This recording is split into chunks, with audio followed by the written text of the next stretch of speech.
The bell above the door made a sound you stopped hearing by the time you were 8. The same family was always behind the counter. The same smell hit you every time. Your coins already knew where they were going.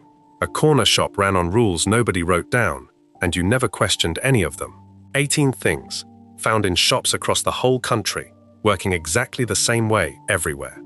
Section 1. Penny sweets. The jars were at your eye level. That was the design, whether anyone thought about it that way or not. They sat on the counter or on the shelf directly behind it. Large glass jars with wide lids, and when you walked in, clutching whatever coins you had, the jars were the first thing your eyes went to, before the newspapers, before the fridges, before the person behind the counter who already knew roughly what you were going to buy. Each jar held something different. The cola bottles were in one, the foam shrimps were in another. The blackjacks and the fruit salads sat together, small and square, and wrapped in thin paper, violet and orange. The kind of packaging that came apart with one twist, so the sweet was in your mouth before you had fully decided to eat it. You knew every jar, you had a preference order, you walked in already knowing what you were going to get, and the only real decision was whether 2 pence got you 2 things, or whether you were going to push it and ask for a bag. The penny sweet was not a metaphor for anything.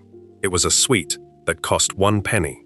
In the years after decimalisation in 1971, when Britain moved away from pounds, shillings and pence, and the country spent most of a decade relearning how much things cost, penny sweets held their price with a steadiness that everything else refused to match. A penny got you 1. 2 pence got you 2. The arithmetic was accessible to a child who had only been doing maths for a couple of years, and that accessibility was most of the point. The corner shop sweet jar was the first economy you ever participated in directly, without a parent making the decision for you. The coins were yours. The choice was yours. Nobody was going to tell you that 2 fruit salads and a blackjack was a worse investment than a single chocolate bar, because at that counter, it was not a worse investment, and most of you knew it. Barrett & Company had been manufacturing the sweets that filled those jars since 1848, when George Osborne Barrett founded the company in London. By 1906, the firm had grown to become the largest confectionery manufacturer in the world. A fact that would have meant nothing to you at the counter, and that was simply the industrial background of something you experienced as color and sugar and a paper bag with a grease spot at the bottom. Blackjacks, with their aniseed flavor so specific it divided every primary school class in the country into 2 permanent camps, had been a Barrett product since at least the 1920s. Fruit salads, the pink and yellow chews, with a flavor described on the wrapper as raspberry and pineapple, had been sold alongside them for decades and cost the same amount, and were always either the thing you were reaching for or the thing you were pointedly leaving in the jar. Nobody was neutral about fruit salads. Nobody was neutral about blackjacks either. They were the same sweet in terms of shape and price and function, and they might as well have been 2 different religions. The sherbet fountain came in a cardboard tube and had been doing so since the 1920s. A licorice straw stuck out from one end, and inside the tube was sherbet, white and fizzy, and so fine it floated if you blew across the top of the tube, which you did at least once before eating any of it. The ritual of the sherbet fountain was the licking and the dipping, the licorice going in and coming out, coated in fizzing powder, the powder hitting your tongue before the chew of the licorice followed, and the combination of the 2 textures was something that no other sweet in those jars quite replicated. The cardboard tube was later replaced with plastic, but for a long time you carried the tube home half-finished in your pocket, and the sherbet inside shifted and compacted, and the licorice became slightly damp, and that version, taken out of a blazer pocket 20 minutes after purchase, was in some ways the definitive version, slightly degraded and still exactly what you wanted. The ritual of choosing was what no other shop format reproduced in quite the same way. A supermarket sold sweets in pre-packaged bags, sealed before you arrived, the contents already decided. The corner shop jar required a transaction. You told the person behind the counter what you wanted. They reached into the jar with a small scoop or with their hand, and the sweets went into a white paper bag that they twisted at the top, and the bag was handed across the counter, and you already knew before you even opened it whether you had made the right calls. The pick and mix at Woolworths, which the chain introduced in its stores from the 1960s onward, and which grew through the 1970s and 1980s into its most prominent version, operated on the same underlying logic, but with tongs and plastic bags and a scale. And it was not the same thing. Woolworths was a destination you went to on a Saturday. The corner shop jar was there every day, on the way home from school, on the way to the park, whenever you had coins and a few minutes, and nobody asking where you were going. Flying saucers went into bags alongside everything else. Rice paper shells pressed into a disc shape, the size of a 50-pence piece, slightly translucent, with sherbet sealed inside. When you put one on your tongue, the paper dissolved almost immediately, faster than you expected the first time, and exactly as fast as you expected every time after that. And then the sherbet was there, fizzing and tart, and the whole thing was gone, in under 10 seconds, and you had already reached for another. Flying saucers in a 2009 consumer poll of British confectionery ranked 12th among the nation's favorite sweets, which was either impressive or underrated, depending on how you felt about them. And how you felt about them was closely tied to whether you had been buying them from a glass jar since you were old enough to reach the counter. What the glass jar system created was a relationship between the child and the shop that pre-packaged retail did not produce. You had to ask. The person behind the counter had to respond. There was a negotiation, even if it lasted 30 seconds, and concerned objects worth less than 10 pence in total. In the household that ran the corner shop, those 30-second transactions accumulated across every day of every school term into something that looked a lot like knowing the neighborhood. By the time you were a regular, the person behind the counter already knew roughly what you were going to ask for before you opened your mouth. You did not think of this as community. You thought of it as the shop knowing your order. It amounted to the same thing. The jars stayed on that counter for decades, through decimalization and inflation, and the arrival of supermarkets, and the slow erosion of every other part of the corner shop economy, and children kept arriving with coins, and the same question, and leaving with a twisted paper bag. That transaction never needed updating. It worked the first time, and it kept working. Those jars were at eye level, and your coins already knew what they were for. But behind the counter, next to the till, there was something that the same hand that scooped your sweets would reach for without hesitation. A product you had seen your whole life and never once thought was unusual, because in that shop, it was simply part of what the shelf was. Section 2, Lucozade. Somebody had brought it to the house. That was almost always how it arrived. You had not asked for it, and your parents had not bought it as part of a regular shop, because Lucozade was not a regular shop item. It appeared when you were ill, carried in by a relative or a neighbor who had stopped at the corner shop on the way over and picked it up from the shelf near the counter, where it sat in its yellow cellophane wrapper, the glass bottle inside, casting an orange glow through the packaging when held up to the light. Children held it up to the light. This was the first thing most of them did with it, before it was even opened, because the cellophane wrapper of the old Lucozade bottle produced a specific color when you looked through it, a warm amber wash that made the room look like something was about to improve, which was the whole idea, or at least a reasonable side effect of it.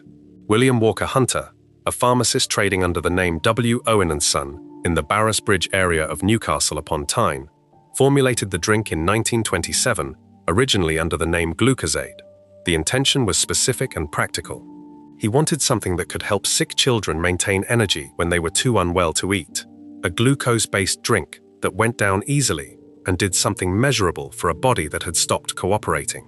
The formula worked well enough in local hospitals and nursing homes that demand outgrew what a single Newcastle pharmacy could supply, and in 1938, the Beecham Pharmaceutical Company purchased it for £10,000 and gave it national distribution. The name became Lucozade. The slogan became the 4 words that any British person of a certain age can still recite without thinking. And the product moved from the pharmacy shelf into something much more specific: the corner shop, the hospital ward, and the bedroom of every child in the country who had come down with anything.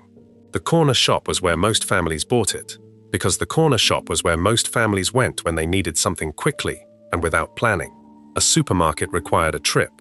The corner shop was 3 minutes away on foot, and 3 minutes was exactly the distance a worried parent was willing to travel when a child had a temperature and there was nothing useful in the house.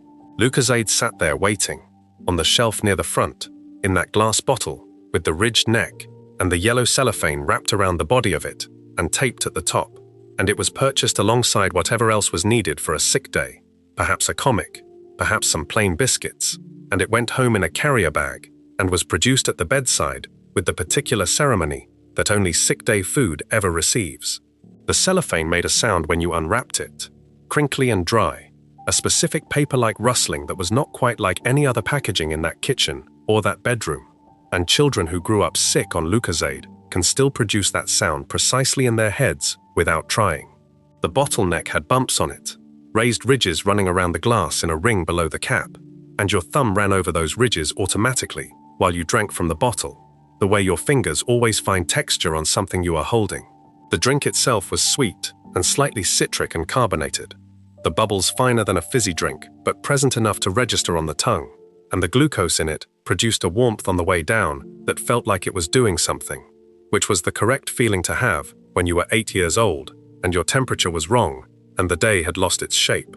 By the 1970s, there was a version of the Lucozade ritual so established in British households that it barely required explanation. You were ill, someone went to the corner shop, Lucozade came back, the bottle went on the bedside table, and you drank from it across the day, in small glasses, poured by whoever was looking after you. When you felt well enough to hold the bottle yourself, you held it to the window and looked through the yellow cellophane at the room, which went orange and warmer and somehow more manageable. This was not a marketed experience.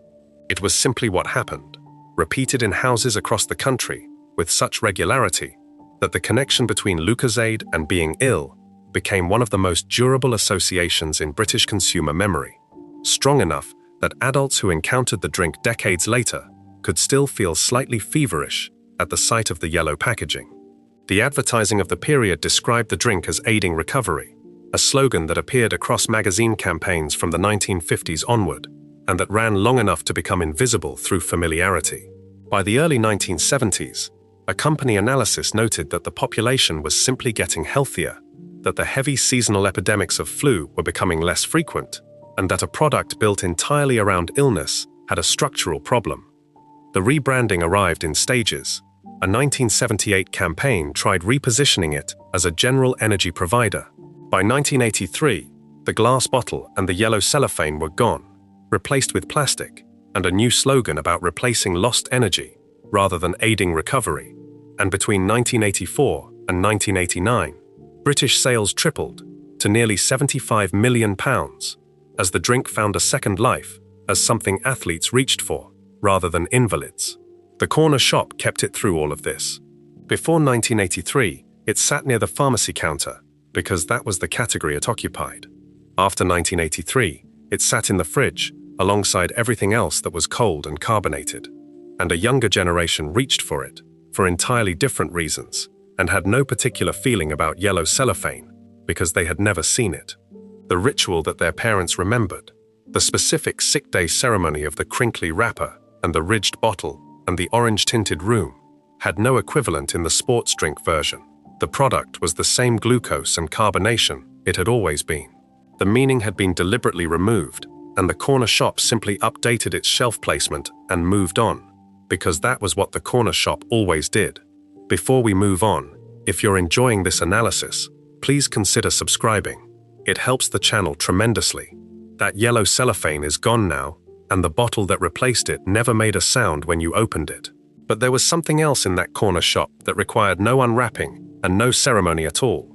Something that sat right at the counter where you paid, available to anyone of any age, next to the sweets, and nowhere else on the high street would you have found those two things sharing the same shelf. Section 3. Rizla. The small rectangular packets sat behind the counter or on the low shelf directly below the till, beside the tobacco pouches and the disposable lighters, and the boxes of matches that had been there so long, the cardboard had gone slightly soft at the edges. It cost almost nothing. The green packet was the one most people asked for. You knew what it was by the time you were old enough to notice things, which was years before you had any use for it, and you never thought of it as unusual, because it was simply there.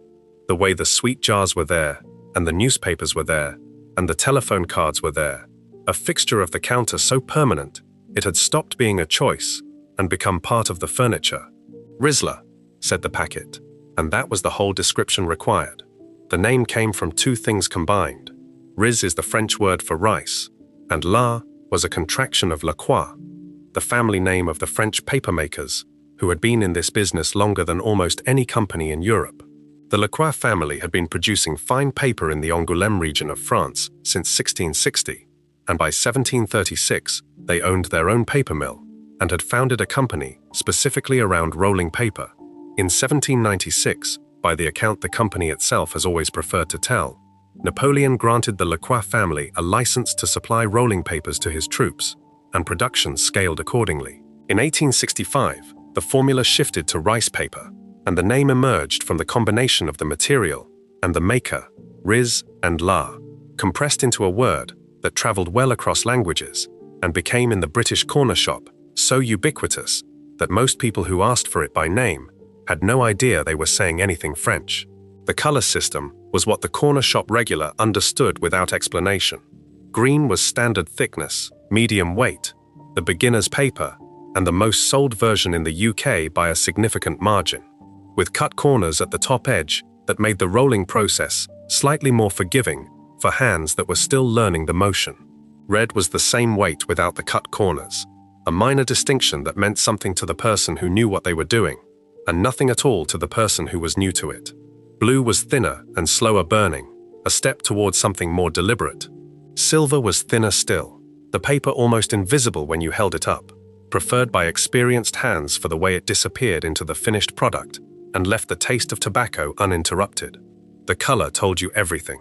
You asked for green or blue or silver, the way you ordered milk by percentage, a shorthand that communicated the full specification in one word and required no further conversation.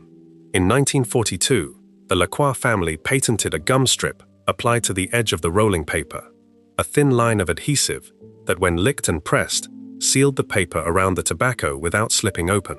Before that patent, the paper had required a different technique entirely, and the gum strip so completely changed the experience of rolling that its existence became invisible within a generation. By the time Rizla was sitting on every corner shop counter in Britain, the gum strip had been there for decades, and nobody thought of it as a feature. It was simply how paper worked. The 1977 launch of king-size rolling papers extended the format and addressed something that regular-sized papers could not. The standard size, at 70 mm by 35, produced a cigarette of modest length. The king size gave more paper and more space, and was adopted quickly enough that by the following decade, it sat alongside the regular booklets on the counter with equal prominence. Both sizes came in the same color-coded range, and the question of which size to ask for joined the question of which color to ask for, as the two variables of a transaction that was otherwise completely routine. Rizla production moved entirely to Wales by 1969, a relocation that had proceeded in stages as the company consolidated its manufacturing. The Lacroix family sold the company in 1978 to a Belgian businessman named Fernand Pamblanc, bringing to an end more than 3 centuries of family ownership. Imperial Tobacco acquired the brand in 1997 for a reported £168 million, plus the assumption of an additional £17 million in debt, a valuation that reflected what it meant to own the name that every person in Britain asked for by reflex when they wanted rolling papers. The brand itself was the asset. The paper inside the packet was widely acknowledged to be competent and consistent, not extraordinary in any technical sense, but the name on the outside of that small packet had become so attached to the category it described that asking for rolling papers without saying Rizla felt incomplete, the way asking for a photocopy without saying the brand name of the machine felt incomplete in the same era. On the corner shop counter, Rizla sat without comment beside things it had no obvious relationship to. The fruit salad chews were nearby. The Lucozade was on the shelf behind. The chocolate bars were in the stand beside the till. Nobody had arranged these things according to any logic other than the logic of the counter, which was that the counter held whatever people regularly reached for on their way out, and Rizla was regularly reached for on the way out by a large and consistent portion of the people who came in. The age restriction that governed its sale was observed with the same varying degrees of rigor that governed everything behind that counter, and the packet cost so little that the transaction was brief and the change was straightforward, and the next customer was already at the counter before the previous one had made it to the door. A product with roots in 16th century France, named in the 19th century, moved to Wales, sold to Belgium, sold again to Bristol, sitting on a shelf in Stockport or Peckham or Aberdeen, between the tobacco pouches and the lottery scratch cards, asked for by first name by people who had no idea it had a history at all. That was simply what the corner shop counter collected, things that became so normal that their origins stopped mattering, and only their presence was noticed, and only their absence would have registered as wrong. That green packet behind the till was asked for 100 times a day in shops across the country, and nobody who bought one thought it was unusual. But further back in that shop, past the counter and past the drinks fridge, there was something on the shelf that had been there since before the owner's parents were born, something that Britain had made its own, so completely that most people assumed it had always been British, and that tasted like nothing else on earth. Section 4. Vimto. The bottle on the shelf was dark purple, almost opaque, the color of something that had been left to concentrate under its own weight. You did not drink it straight from the bottle, or at least that was not how it was intended to work, though people did it anyway and reported no lasting damage. The correct method was a splash in the bottom of a glass, then water added to whatever dilution you preferred, and the purple spread through the water in a cloud that moved from dark to pale as you poured, and you could watch it travel if you were patient, which as a child you rarely were, because you just wanted the drink. The result was sweet and slightly tart, and tasted of no fruit you had ever encountered in its natural state, and simultaneously of all of them. And the exact flavor was something you either knew from childhood or did not, and if you did not know it, you could not prepare yourself for it the first time, because nothing in your prior experience pointed toward it. The name was an abbreviation, shortened in 1912 by its inventor from a longer original. John Noel Nichols was born in Blackburn, Lancashire in 1883, and by 1908 he was running a wholesale business in herbs, spices, and medicines at 19 Granby Row in the centre of Manchester. The year he launched his drink was not accidental. The 1908 Licensing Act, driven partly by the temperance movement that had spent decades arguing against the sale of alcohol, resulted in the closure of roughly a third of all public houses in England and Wales. Where most people saw the displacement of the country's drinking culture as a problem or a loss, Nichols saw a gap. The people who had been drinking in those pubs still needed something to drink. He formulated a concentrate from grapes, raspberries, and blackcurrants, added a proprietary blend of herbs and spices whose precise composition was then and has remained a carefully guarded secret, and marketed it as Vim Tonic, a health drink designed to give the drinker what the name promised, vim and vigor. It was registered initially as a medicine, then re-registered as a cordial in 1913, once it became apparent that a medicine was a narrower category than what Vimto had become. The formula was set early and has never been made fully public. The Nichols Company has consistently maintained that the exact combination of herbs and spices inside Vimto is known to only 4 people at any given time, a level of secrecy that gave the drink a mystique slightly outsized for something primarily purchased on the way home from school. What the formula produced was a flavor profile that sat between fruit cordial and something older and more complicated, a herbal depth underneath the sweetness that plain blackcurrant or orange squash did not have, and that slight complexity was what made Vimto taste different even to people who could not articulate what the difference was. You knew it was Vimto before the glass reached your lips, from the color and the smell of the concentrate spreading through the water, and knowing it before you tasted it was part of what made it feel like a specific drink rather than a generic one. By 1910, the Granby Row premises had outgrown the operation, and production moved to a warehouse on Chapel Street in Salford. By 1927, it had moved again to Old Trafford. By 1971, there was a dedicated factory in Wythenshawe in South Manchester, and a monument to the original bottle was eventually carved from an oak tree and installed on Granby Row in 1992, marking the site where Nichols had first put the formula together 84 years earlier. The company that produced it had grown far beyond the wholesale druggist business that started it, but the drink had stayed, with no meaningful change to its underlying formula, on the shelf of every corner shop in northern England, and eventually the whole country. The corner shop was where Vimto lived, in a way it never quite lived in a supermarket. The bottle sat on the shelf at eye level, alongside Ribena and Robinson's, and the other cordials in their various shapes and colors, and the person who reached for the Vimto bottle reached for it specifically, past the others, without deliberation, because Vimto was the one their household used, and that decision had been made some years before they were born, and was not under review. The dilution ratio was a family matter. Some households ran it weak enough to be translucent. Some ran it so strong the color barely moved with the water. Neither version was wrong, and both versions were held with conviction by the people who grew up with them. What most British Vimto drinkers had no reason to know was what was happening to the same bottle on the other side of the world. In 1927, the Saudi Arabian trading company Abdullah Aujan and Brothers encountered Vimto through India, where British Army troops had been consuming it for years as a portable taste of home, and negotiated the rights to import it into the Gulf. The drink arrived in Saudi Arabia the following year and found its footing through a logic nobody had planned. Vimto was sweet and contained no alcohol, which in a country with strict alcohol restrictions made it an immediate alternative to the fizzy drinks that otherwise filled that space. During Ramadan, when the fast was broken at sunset, the body needed rapid energy, and the sugar in Vimto's concentrate provided it quickly and in a form that tasted of occasion rather than desperation.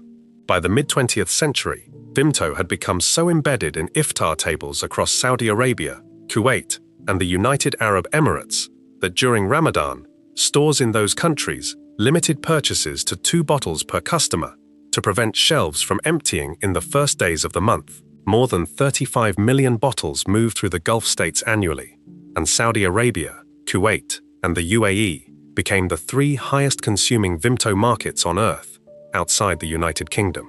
The people reaching for the dark purple bottle in a corner shop in Salford, and the people reaching for the same bottle in a supermarket in Riyadh, were not thinking about each other. The Salford customer was thinking about getting home. The Riyadh customer was thinking about sundown. The bottle between them was the same drink that a Lancashire herb wholesaler had put together in a Manchester back room in 1908, because he noticed a gap in the market, and the gap it had filled, in 2 countries with almost nothing else in common, was the same gap, something specific, something sweet, something that tasted like it was exactly where it belonged. Before we move on, if you're enjoying this analysis, please consider subscribing.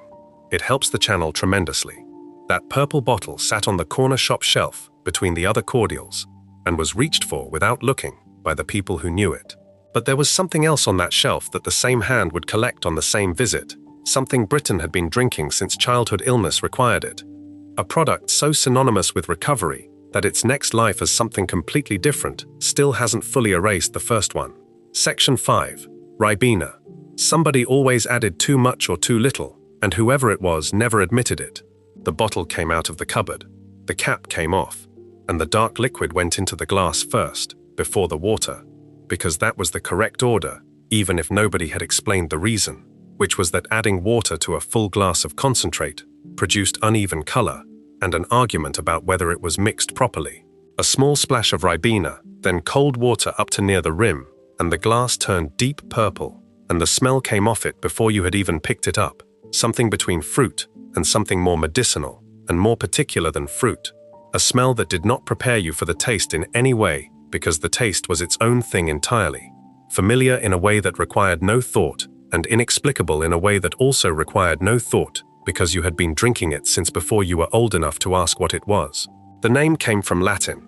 Rubus nigrum is the botanical classification of the blackcurrant, and the drink that a food scientist named Vernon Charley developed at the Long Ashton Research Station near Bristol in the early 1930s, took that classification and condensed it into something a child could pronounce. Charley was working on fruit syrups intended for use in milkshakes, and the blackcurrant variety produced during that research turned out to be more significant than the project it was part of. H.W. Carter & Company, the Bristol food and drinks firm that owned the research, formally launched the product in 1938 under the name Ribena, a word that meant nothing in English and everything in the context of the bottle it appeared on. It had been commercially available for less than a year before the Second World War changed its entire purpose. German U-boat campaigns in the Atlantic severely disrupted supply lines bringing citrus fruit into Britain, and oranges, which had been the primary source of vitamin C in the British diet, became difficult to obtain and then nearly impossible. The government's response was practical and rapid. Blackcurrant grows readily in the British climate, requires no tropical shipping route, and contains roughly 4 times the vitamin C of an orange per unit of weight. Cultivation was actively encouraged, and by 1941, The Ministry of Food had taken effective control of the Ribena supply, directing almost the entire national production into free distribution to children under 5, school children, and expectant mothers through welfare clinics, hospitals, and schools. From 1942, the government's vitamin welfare scheme formalized this, providing blackcurrant syrup alongside cod liver oil to the youngest children in the country as a matter of public health policy, not commercial preference. The company had virtually no control over its own product for several years. What it received in return for that loss of control was something no advertising budget could have purchased. Ribena became, for an entire generation of British children, the taste of being looked after by someone who meant it. The company was allowed to revert to commercial sales in 1944, and in 1946 it built a new factory at Coleford, near the Forest of Dean, the Bristol factory having sustained bomb damage during the war. In 1955, the Beecham Group, the same pharmaceutical company that had acquired Lucozade 17 years earlier, bought Ribena and added it to a portfolio of products that sat in the same general territory between medicine and drink. The association with health was genuine and structural. Blackcurrant contains anthocyanins and compounds that laboratories were still cataloging decades after Ribena had been on shelves, and the vitamin C content was real and measurable, and had been the reason a government department had commandeered the product in wartime. The health positioning was not marketing invention. It was history that happened to be useful. By the time Ribena was sitting on the corner shop shelf in the decades that followed, the wartime logic that had made it a government-issued supplement had receded far enough that most of the children reaching for it had no awareness of it. You drank Ribena because it was in the cupboard at home, because your school had served it in small cartons at lunch, because after football practice on a cold afternoon, it was what appeared from a flask or a bottle in someone's bag. And the connection to wartime nutrition programs was the kind of historical information that adults occasionally mentioned and children immediately forgot. The flavor was the thing. The flavor was blackcurrant, and blackcurrant was the flavor of Ribena, and those two statements were so completely merged that distinguishing between them required an effort most people had never made. Blackcurrant, as a flavor, occupied almost no space in American food culture, and the reason was legislative. In the early years of the 20th century, American authorities identified blackcurrant plants as carriers of a fungal disease called white pine blister rust, which threatened the timber industry's white pine supply. A federal ban on growing blackcurrants was imposed and remained in effect until the 1960s, when jurisdiction shifted to individual states, several of which maintained their own bans for decades afterward. The consequence was that an entire country's population grew up without access to the fruit, without developing the taste for it, and without any commercial industry built around it. Purple flavor in the United States meant grape. In Britain, it meant blackcurrant, and the two flavors were not interchangeable and were not similar. An American encountering Ribena for the first time was encountering something with no reference point in their prior experience of what purple food tasted like. A British child encountering it for the first time had already had it, because it had been given to them before they were old enough to form a preference. The corner shop bottle sat on the shelf and moved steadily. By the time annual worldwide Ribena sales reached £500 million in the years before its 2013 sale, from GlaxoSmithKline to the Japanese company Suntory, around 95% of the entire British blackcurrant crop was going directly into Ribena production. The berry had become so completely identified with the drink that growing it for any other purpose had become a rounding error in the agricultural record.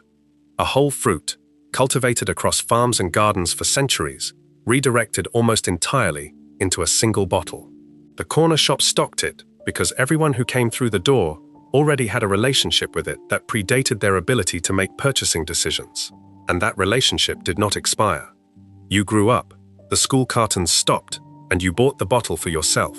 Same dark purple, same smell before the glass reached your lips, same question of how much was the right amount that nobody was ever going to agree on. That dark purple splash in the bottom of the glass was the first step before the water, every time, in kitchens across the whole country. But somewhere else in that corner shop, past the cordials and past the till, there was a shelf holding something that required no preparation and no diluting and no glass at all. Something sealed in a foil packet that crinkled when you opened it. with a flavor so specific to a particular moment in the British afternoon that no other country has ever quite replicated the conditions that made it necessary. Section 6. Pot noodle. The kettle was the only equipment required. You filled it, you switched it on, you waited for the click, and then you peeled back the foil lid and poured the boiling water into the pot, up to the line marked on the inside.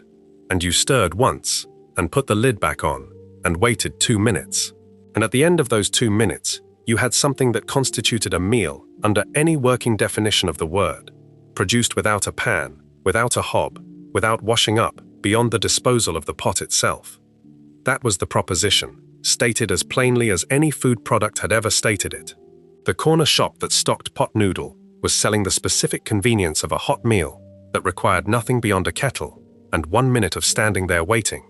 And in the rooms and flats and bedsits of Britain through the late 1970s and the whole of the 1980s and 1990s, that proposition was not a selling point among many. It was the entire point. The idea originated in Japan, and the journey from there to a Welsh factory and a British corner shop shelf followed a route that passed through the post-war food crisis and a backyard shed in Osaka.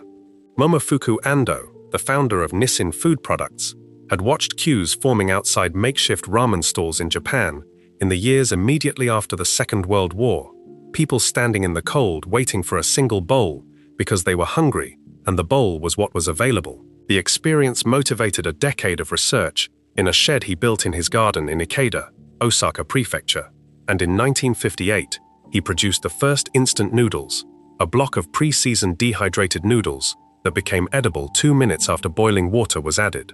He called it chicken ramen and sold it for 35 yen, which was 6 times the cost of fresh noodles at the time, and met with significant skepticism from wholesalers who considered the price unsustainable.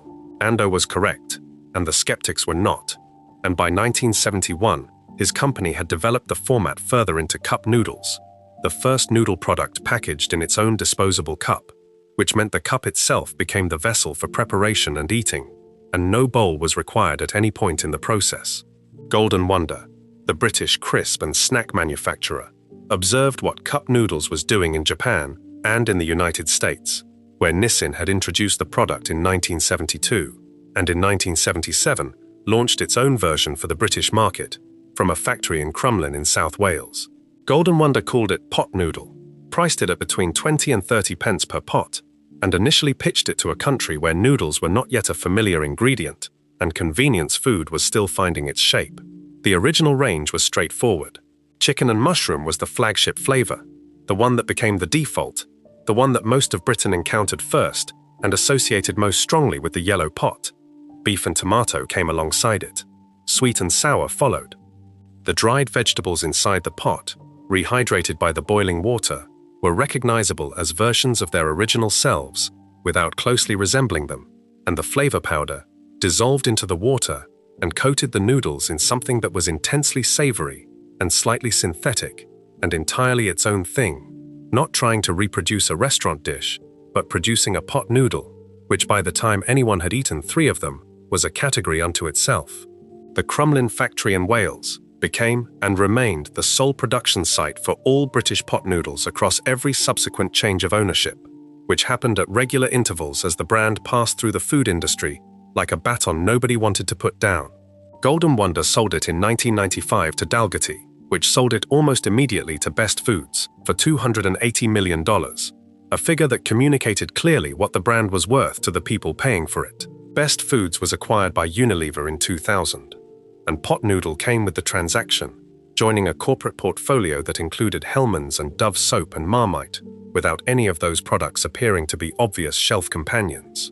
Unilever kept it and invested in it, and the Crumlin factory continued producing millions of pots each year.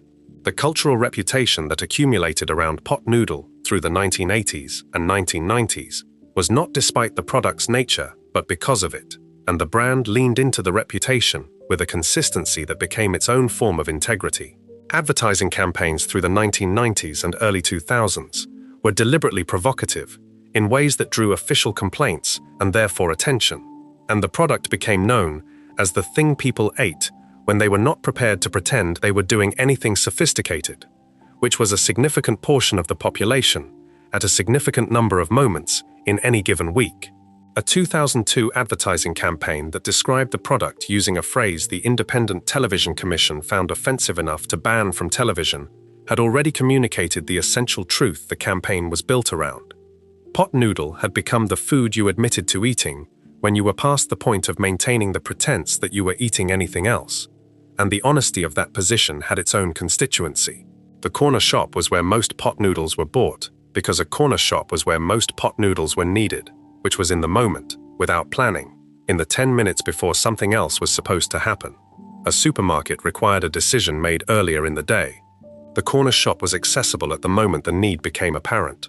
The pot sat on the shelf alongside the crisps and the chocolate bars, and the other things that required nothing except opening, and it cost roughly what a chocolate bar cost. And the transaction was quick, and the kettle was already on by the time you got back. By the mid-1990s, when the company estimated that around 300,000 pots were being consumed every week in Britain, the corner shop's role in that figure was structural.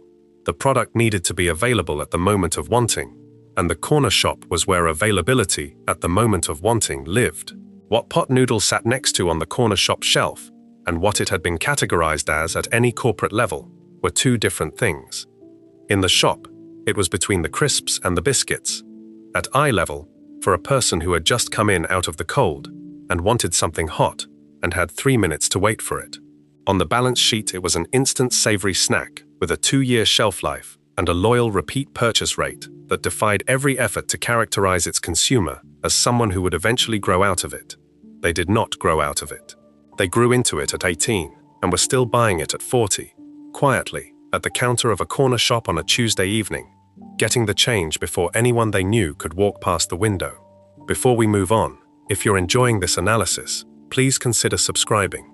It helps the channel tremendously. That yellow pot sat on the shelf and was bought without apology by everyone who needed it. But there was something else on those shelves that arrived in that corner shop from a completely different direction. Something that had no equivalent anywhere else in the world. Something fizzy and orange and confusing to describe.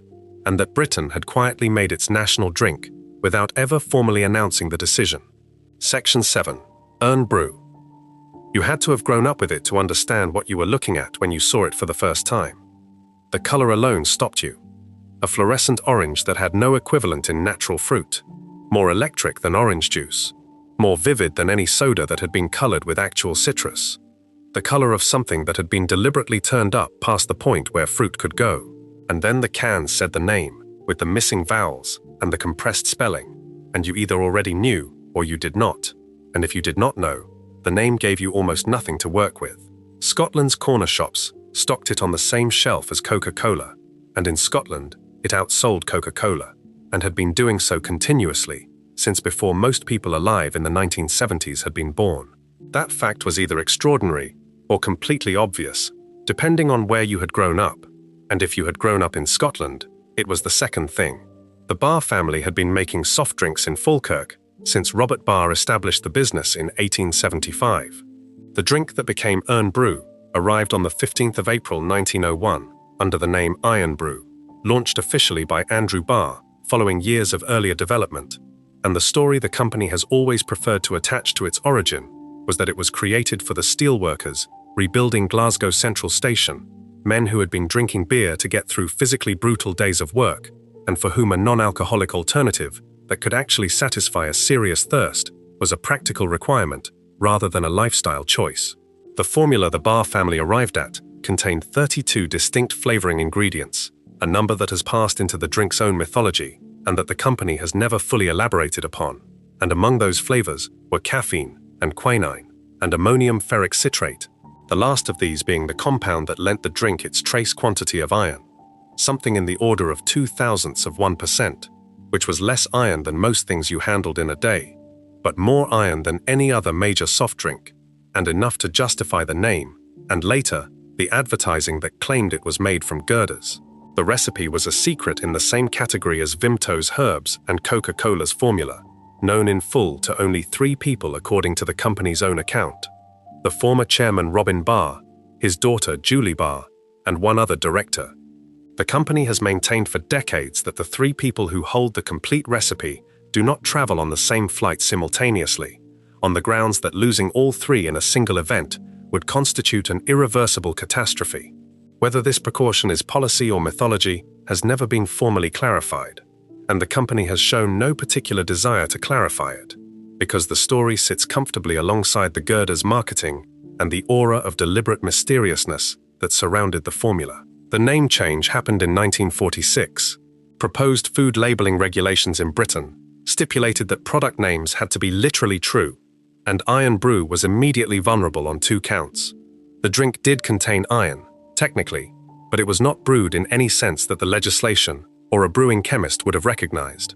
The bar company registered the new trademark on the 18th of July 1946, converting the spelling phonetically into something that dropped the vowels and the conventional orthography while keeping the sound exactly as it had always been pronounced. The respelling gave the name a personality it had not formally possessed before, something slightly anarchic and defiantly Scottish, and the modified name arrived in the market around 1947 once wartime restrictions on the soft drinks industry had lifted. In the decades that followed, the compressed spelling became so associated with the drink's identity that restoring it to its original form would have felt like a revision rather than a correction. Describing the flavor to someone who has not encountered it is a task that has defeated more precise minds than the average corner shop customer, and the company has leaned into the undescribability with consistent good humor. Some people say bubblegum, some say orange cream soda. Some say there is a quality of mild rust, which connects the taste back to the iron in the formula in a way that is difficult to confirm or to dismiss. The quinine in the recipe adds a very faint bitterness at the back of the tongue, the same compound that gives tonic water its characteristic quality, but in quantities small enough to register as a minor note rather than a flavor in itself. What Irn-Bru tastes like is Irn-Bru, which is to say that it belongs to the category of things that cannot be usefully compared to anything else, because the comparison always moves in only one direction, other things being described in relation to it, rather than it being described in relation to them. The hangover cure reputation developed separately from any of the drink's official marketing positions, and with no meaningful endorsement from the company, which has never formally claimed that its product addresses the morning after in any pharmacological sense. What it did was provide caffeine, sugar, and vigorous carbonation in quantities sufficient that the physical sensation of drinking it after a difficult night produced a subjective improvement that passed into folklore and then into something approaching received wisdom in Scotland. By the 1970s and 1980s, the claim that Irn-Bru cured a hangover was so embedded in Scottish cultural shorthand that its medical implausibility had ceased to be the relevant question. The relevant question was whether it felt like it was working, and the answer, for enough people, across enough mornings, was that it did, which is the more useful measure where folklore is concerned. The corner shop shelf that stocked it in Scotland did so because the alternative was the absence of what most of the people walking through the door would be looking for, and that was not a commercially defensible position. Elsewhere in Britain, the can appeared on corner shop shelves because whoever ran the shop had noticed that the people who knew it were looking for it specifically and not finding it elsewhere, which was the corner shop's fundamental competency in miniature, stocking what the regular supermarket had not considered worth stocking, or had considered and declined, and finding that the gap between what the supermarket offered and what people actually wanted was wide enough to build a business in. Irn-Bru was available across Britain by the late decades of the 20th century, but it never shed the association with Scotland that had been built into the name and the marketing from the beginning. And the person in a corner shop in Leeds or Bristol who reached for the orange can was making a choice that the person behind the counter understood was not a casual one. Scotland and Peru were, for a long period, the only 2 countries on Earth in which a locally produced soft drink outsold Coca-Cola. In both cases, the local product was fluorescent, and the flavor was genuinely difficult to describe, and the loyalty to it was essentially non-negotiable. The 2 countries had almost nothing else in common, and the comparison required no conclusion to be useful. That orange can sat on the shelf in every Scottish corner shop, and in the right kind of corner shop everywhere else, reached for by the people who knew exactly what it was. But across the counter from it, behind the till in the same shop, there was something that had nothing to do with what you drank, something the owner of the shop kept behind the counter, specifically because the people who wanted it would come back every day to collect it, and the regularity of that return was the whole foundation of what made a corner shop work. Section 8. The daily newspaper. Before 5:30 in the morning, the owner was already in the shop. Nobody who came through the door at 8 saw that part of it. What they saw was the counter with the papers stacked on it, and on the low shelf behind it, arranged by title, each stack precisely the height it needed to be, based on the list of what had been ordered, and what would be needed for the round, and what would be sold over the counter through the morning. What they did not see was the hour before that, the van from the wholesale distributor pulling up in the dark, and the bundles going in through the door, and the owner cutting the plastic ties and sorting the papers by title, and then by round, and then by address, a sequence so practiced it had become part of the body rather than a conscious operation. George Orwell had described the inside of a British newsagent in 1940 in terms that would have been recognizable to anyone who walked into one 40 years later. A dark interior, packets of cigarettes, sweet jars, and newspapers festooned from floor to ceiling. The posters in the window advertising the daily papers in their particular typefaces. The fundamentals had not changed. The papers were sorted in the dark every morning, and the day was organized around them before the first customer arrived. The reserved copy was the arrangement that ran the economics of the daily newspaper habit. You told the shop you wanted your paper set aside each day, and from that point your copy was pulled from the delivery bundle and placed in a specific position with your name on it, or marked in some other way the shop had agreed with itself, and it waited for you either to collect it in person or to receive it through your door, depending on whether you had also arranged a delivery. The shop kept a book, or a card system, or latterly, a handwritten list that recorded every reserved order and the details of each one.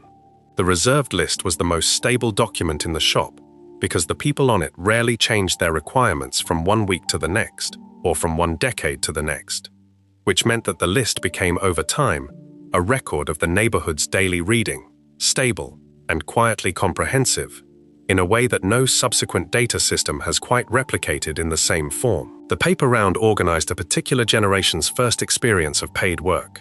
You were between 13 and 16, depending on the decade and the shop's requirements, and you arrived at the newsagent before school to collect the bag.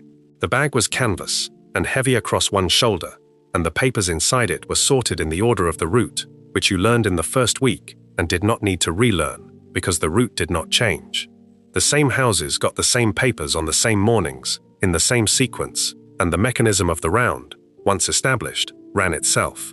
The letterbox was the technical challenge. Some letterboxes were at the correct height and opened easily, and the paper went through cleanly. Some letterboxes were stiff or had a brush behind them that slowed the paper down or stopped it halfway, and those houses you learned to approach with a specific technique. Some letterboxes were too narrow for the paper if it was folded one way, but accommodated it if folded the other, and that knowledge was calibrated per house and stored somewhere that was not quite memory and not quite instinct. A round of 50 houses in the mid-1980s paid somewhere between £3 and £5 per week, collected on Friday from the shop, and for a 12-year-old in possession of their own money, earned by their own effort, before 7 in the morning, the amount was less relevant than the fact of it. The newsagent's relationship to the printed press was not simply commercial.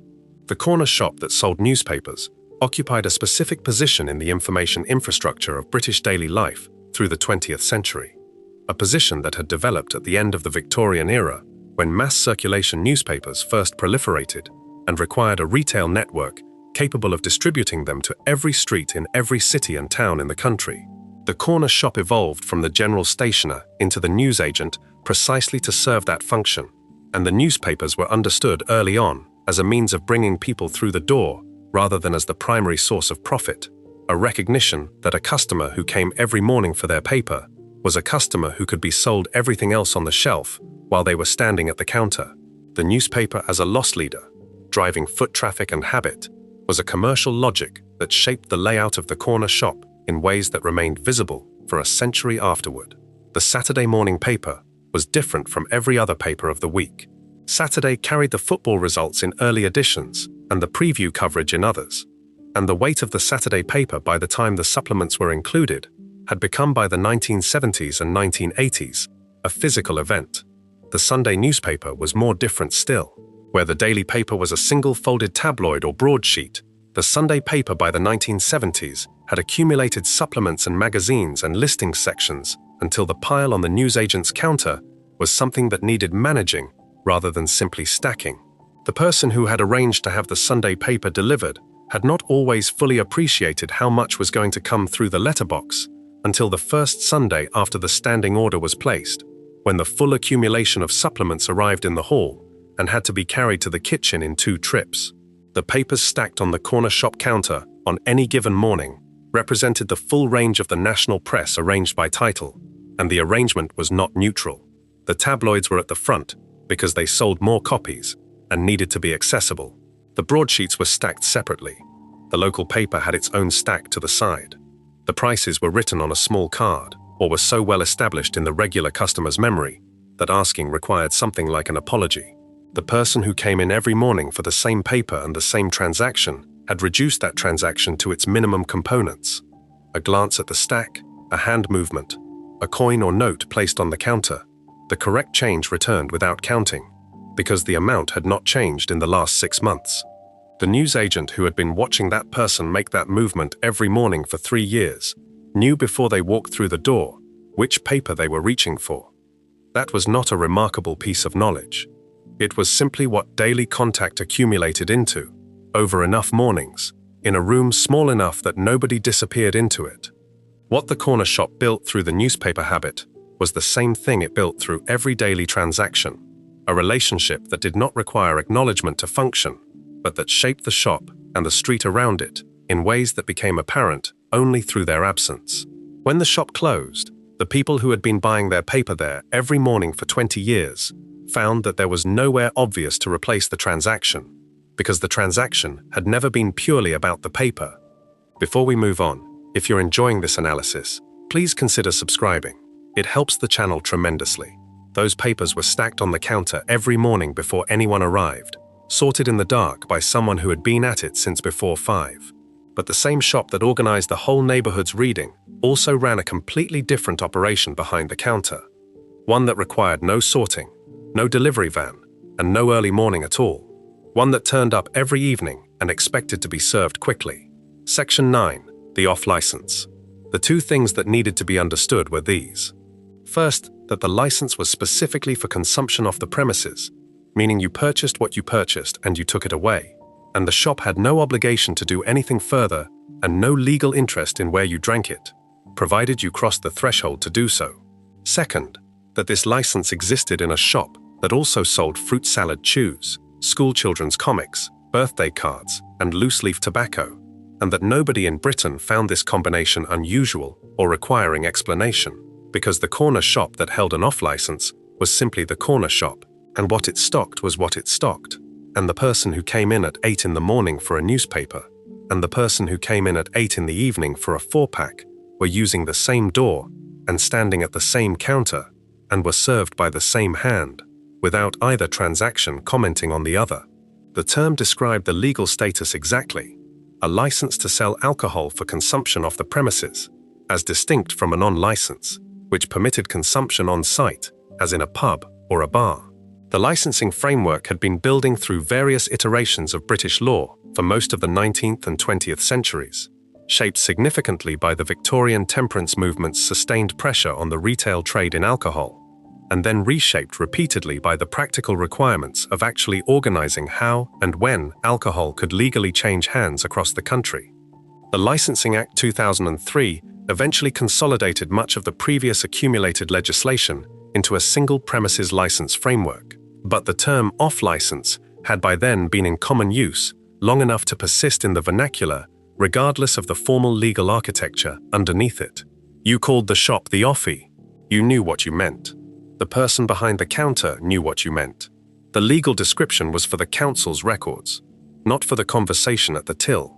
What the corner shop with an off-license represented in the British retail landscape was a combination of services that had no real equivalent elsewhere. An American liquor store sold alcohol, and typically little else, separated by state licensing logic from the rest of the convenience retail landscape. A French caver van occupied a similar specialist position. The British corner shop off-license sold beer, wine, and spirits, alongside the Ribena, the pot noodle, the Rizzler, the penny sweets, the newspapers, and the birthday cards, with the slightly bent corners that had been in the rotating wire stand for longer than anyone could be certain about. The logic that had produced this combination was not philosophical, it was practical. The corner shop needed multiple revenue streams across multiple parts of the day to justify the hours it kept, and the evening trade was one of the most reliable of them. The person who came in for alcohol in the evening was the same person who came in for the newspaper in the morning, and servicing both transactions from the same premises was a straightforward efficiency that the licensing system, after enough iterations, had learned to accommodate. The fridge behind the counter or along the side wall was the off-license portion, made physical. It held cans of lager and bottles of beer and the mixers that went with spirits, and it was cold in the way that the fridge in a bar is cold, at a temperature below what the rest of the shop required. The wines were on the shelf beside or below the fridge, bottles standing upright in the way that wine merchants would have found technically objectionable, but that the corner shop had no particular incentive to change, because the wine was not expected to age in that position. It was expected to leave the building within the hour.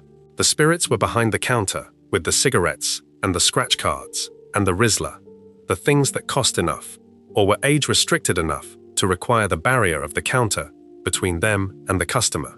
You asked for what you wanted, and it was retrieved, and you paid, and you left, and the transaction was completed in under 2 minutes because it was designed to be. The evening hours that the off-license function created were distinct in quality from the morning hours. The morning trade was people on their way somewhere, newspaper under the arm, transaction minimal, time short. The evening trade was people who had finished being somewhere else and needed something for the hours that came after. The pace was different. The transaction was occasionally slightly longer. Someone buying a specific bottle might spend 30 seconds deciding between two things, and in a corner shop, that was a significant pause, long enough that the person behind the counter had already registered the hesitation and was waiting for it to resolve before reaching for anything.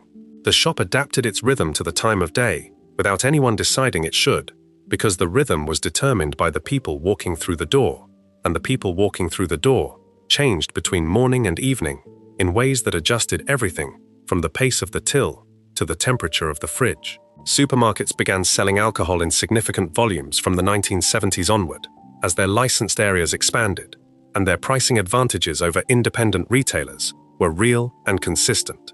By 2005, when detailed off-trade data was being routinely published, the off-trade accounted for 58% of all alcohol sold in Britain, and by 2015, that figure had grown to 69%, a shift that reflected the accelerating dominance of large-format retail in a category that the corner shop had effectively developed as part of its standard offering. What the supermarket could not replicate was the geography of the off-license corner shop, which was the thing that had made it valuable in the first place. The supermarket required a decision made earlier in the day, a journey, a car park, a queue. The offie was at the end of the street and open until 10. Those were not the same thing, and the difference between them was most apparent on a Wednesday evening, when the need was immediate, and the planning had not happened, which was most Wednesday evenings for a sufficient number of people to keep the fridge running and the till open. The Americans who encountered a British corner shop and found that it sold lager cans next to Ribena and Lucozade next to Rizzler in the same small room, all presided over by a single person behind a counter who appeared to find none of this combination unusual, were encountering something that the British retail landscape had produced so gradually and through such a specific accumulation of licensing history and commercial necessity that the people inside it had long since stopped being able to see it from the outside. The combination was not a design choice. It was simply what the shop had become across generations of accommodating what the street around it needed, one transaction at a time, until the accumulation of all those accommodations was the shop itself. That fridge ran cold all evening, and the last customer came in close to 10, and the door locked behind them, and the same door opened again before 6 the next morning. But there was something on the other side of that counter, something that had been there every morning since the shop had first opened, that the same owner who sorted the evening's alcohol had been sorting the whole time, something that understood the neighborhood more precisely than any single product on any single shelf. Section 10. The family above the shop. The stairs were behind the door at the back of the shop, and the door was always there, and you never went through it, and it was simply understood that behind it was where the family lived. The flat above the shop was not a secondary arrangement, not a compromise arrived at for convenience. It was the design. You bought the shop and you lived above it. And the stairs connected the two parts of the operation in a way that made the separation between work and home functionally meaningless, because the shop was open at 6 in the morning and open in the evening and open on Sundays when almost nothing else was, and the only way to staff those hours without spending money you did not have on employees was to live in the building where the work was. The children who grew up in those flats grew up already at work, understanding the rhythm of the counter and the rhythm of the customer before they had any framework for thinking about either. Babita Sharma, a BBC journalist whose parents ran a corner shop in Reading, described in her account of that upbringing what the position behind the counter revealed. She knew which customers leaned politically left and which right, who was having money problems, who was hiding something from their family, because the corner shop was the place where people came when they were not performing for anyone, and the person behind the counter was present for all of it, in a way that made them, over time, the most comprehensively informed person on the street. Not because they sought that information, but because the daily transaction over a decade accumulated it, whether anyone intended it to or not.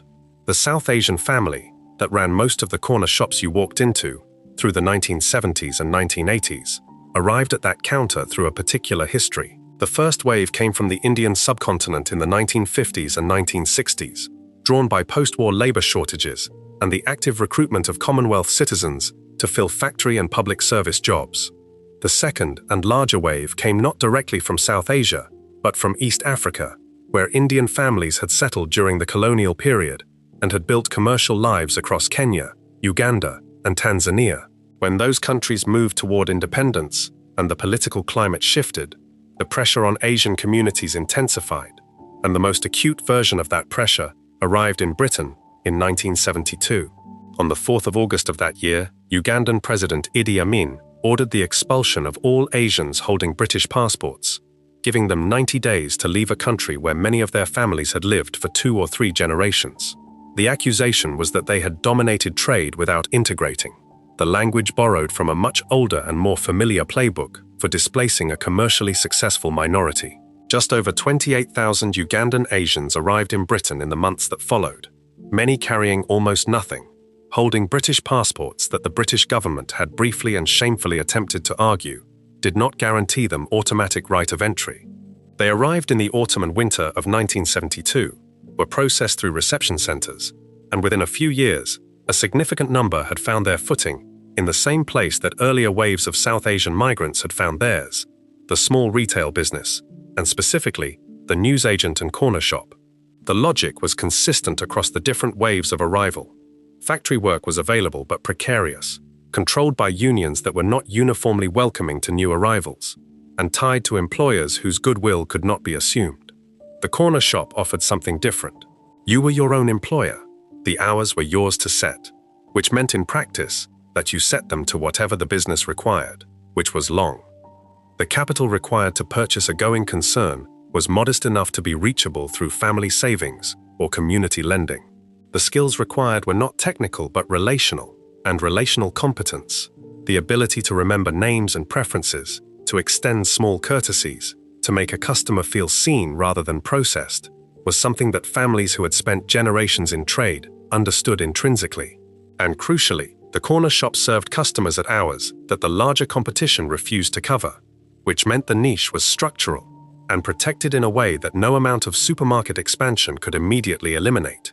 By the 1980s, the population doing the most consistent work behind British corner shop counters was predominantly South Asian, a fact that the period's television reflected with the particular distortions of a medium that notices something only once it has become dominant enough to be undeniable. Soap operas introduced South Asian shopkeeper characters who served as recurring figures in their fictional streets, performing a function on screen that the real shopkeeper had been performing off it for years.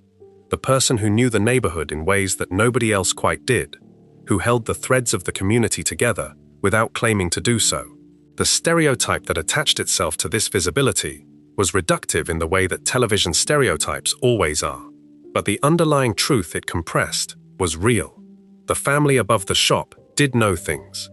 They were there at 6 in the morning and at 10 at night, and the information that moved through a street in the daily transactions of its residents moved through the corner shop counter first. The children who grew up in those flats above the shop occupied a position with no equivalent elsewhere in British childhood.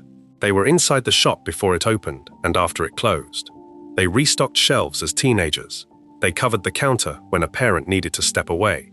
They did the paper round because the paper round was the shop's business, and the shop's business was the family's business, and none of those categories had edges sharp enough to separate them.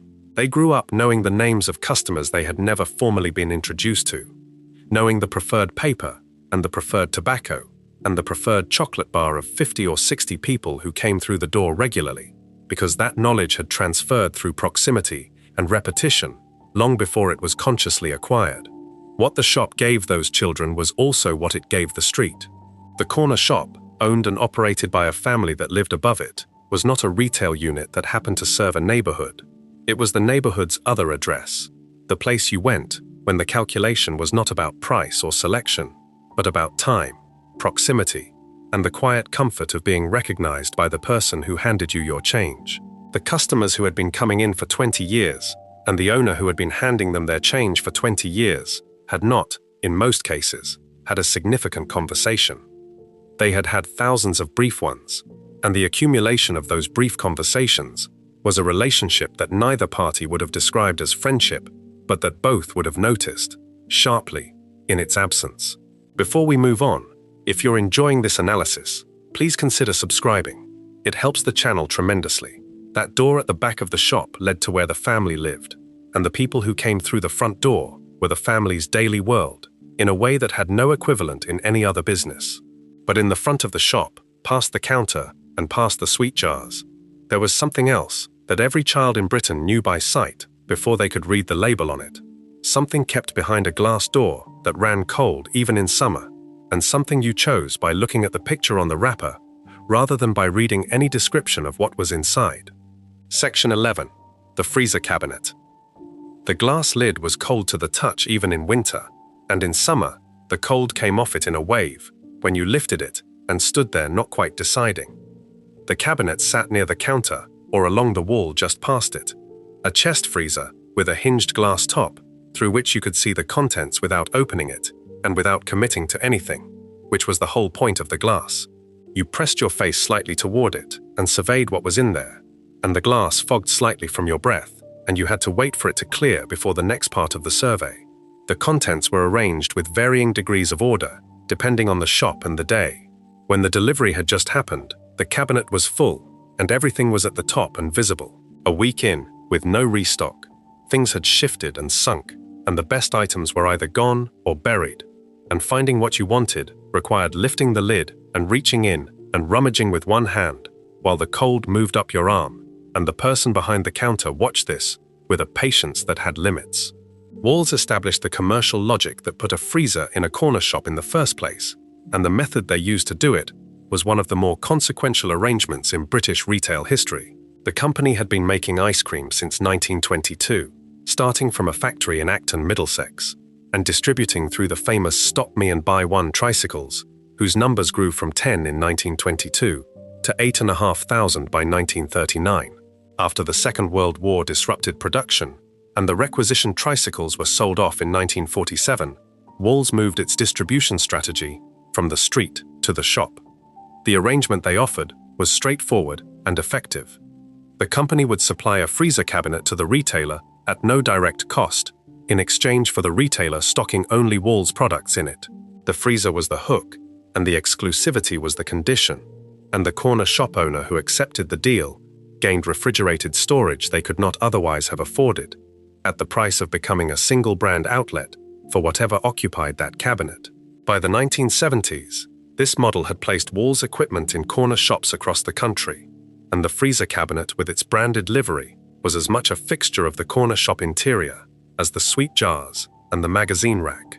Lyons Maid operated in the same market with a comparable range and a comparable distribution logic, and between the two companies, they stocked the freezers that produced most of the specific childhood memories attached to the corner shop summer. The choice of lolly from the cabinet was not a trivial decision at 6 years old. The money was specific and limited.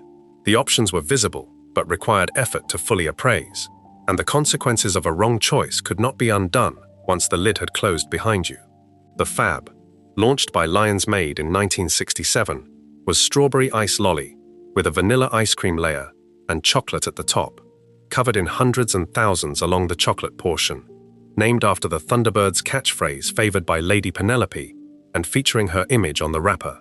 The Zoom, launched by the same company in 1963 to coincide with the Fireball XL5 television series, was a three-colored rocket-shaped lolly in fruit flavors with the shaped fins of a spacecraft at its base.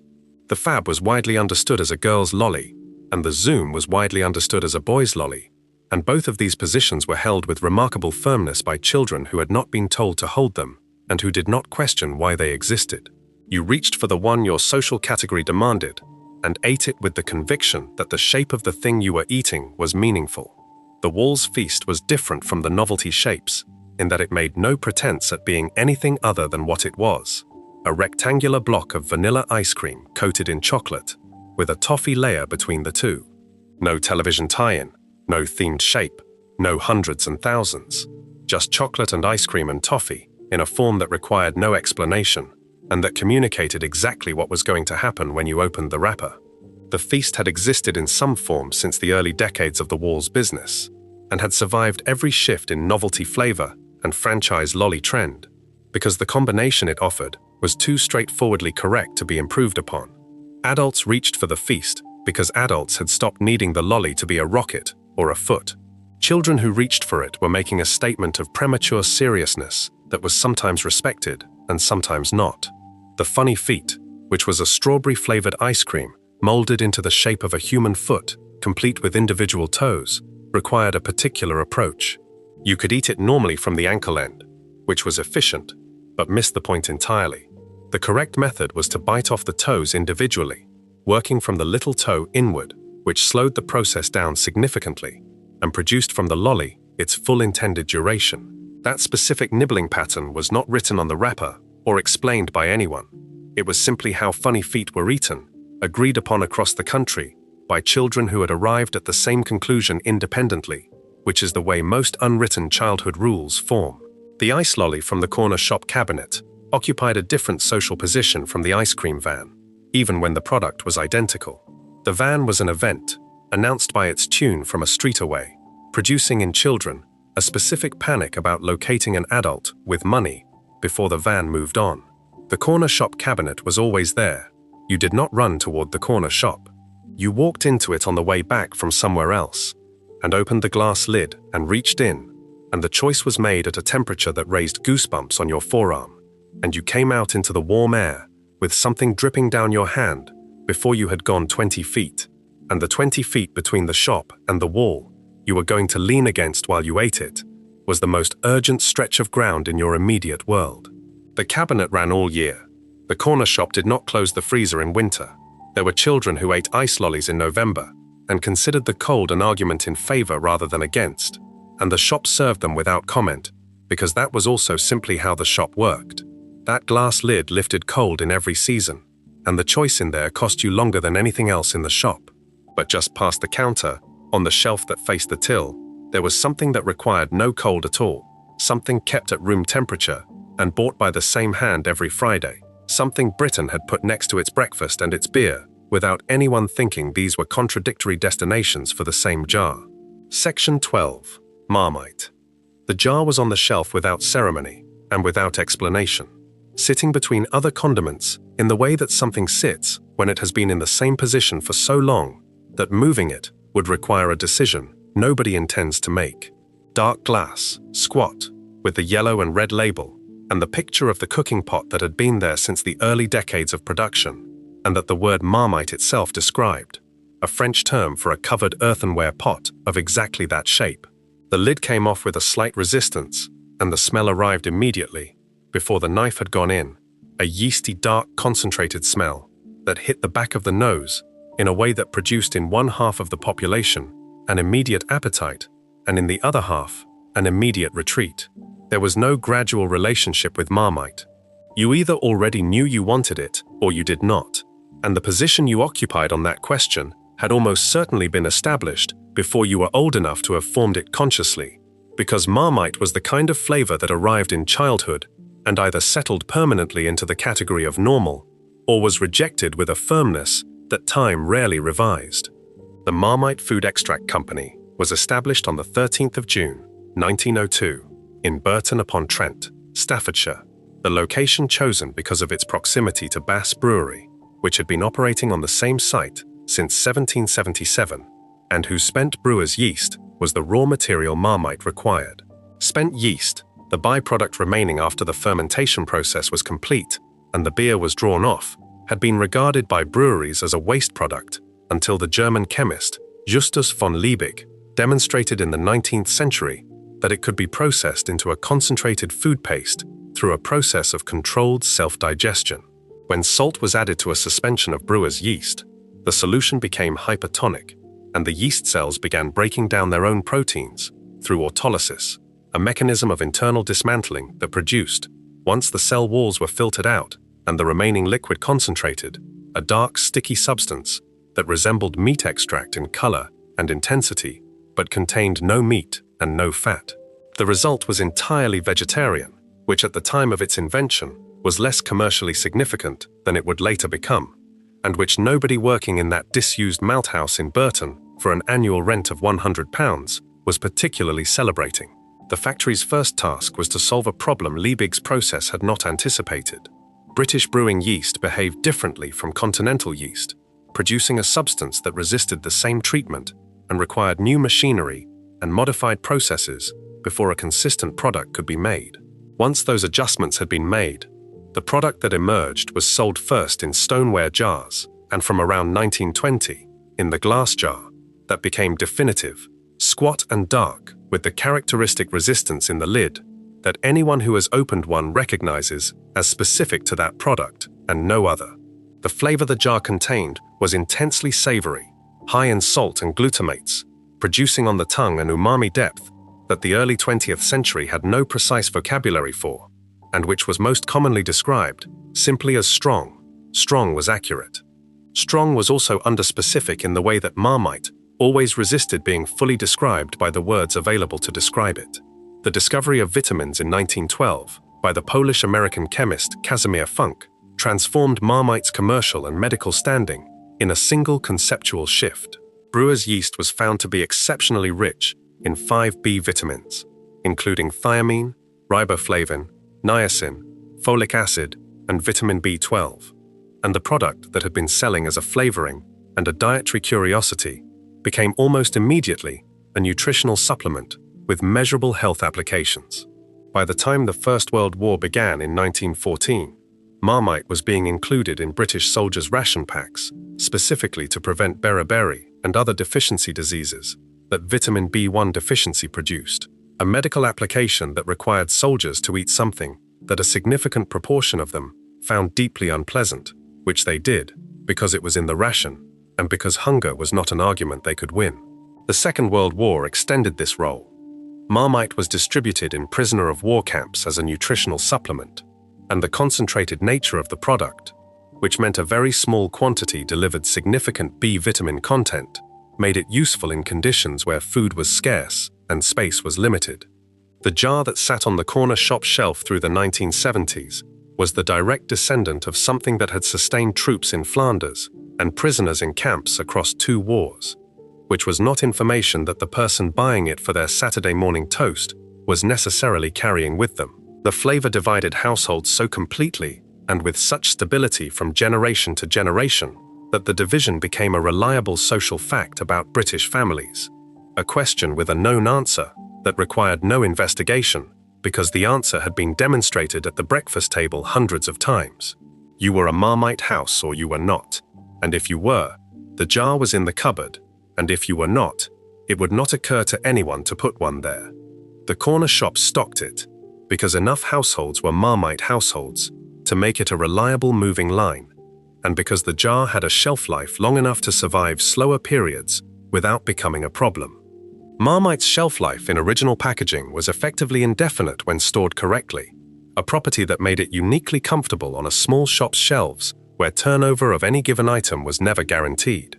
The advertising campaign that eventually formalized what everyone already knew about the product arrived in October 1996, when a creative team at the London advertising agency BMP, DB, one member of whom loved Marmite and one of whom could not tolerate it, turned their genuine personal disagreement into the campaign's central proposition.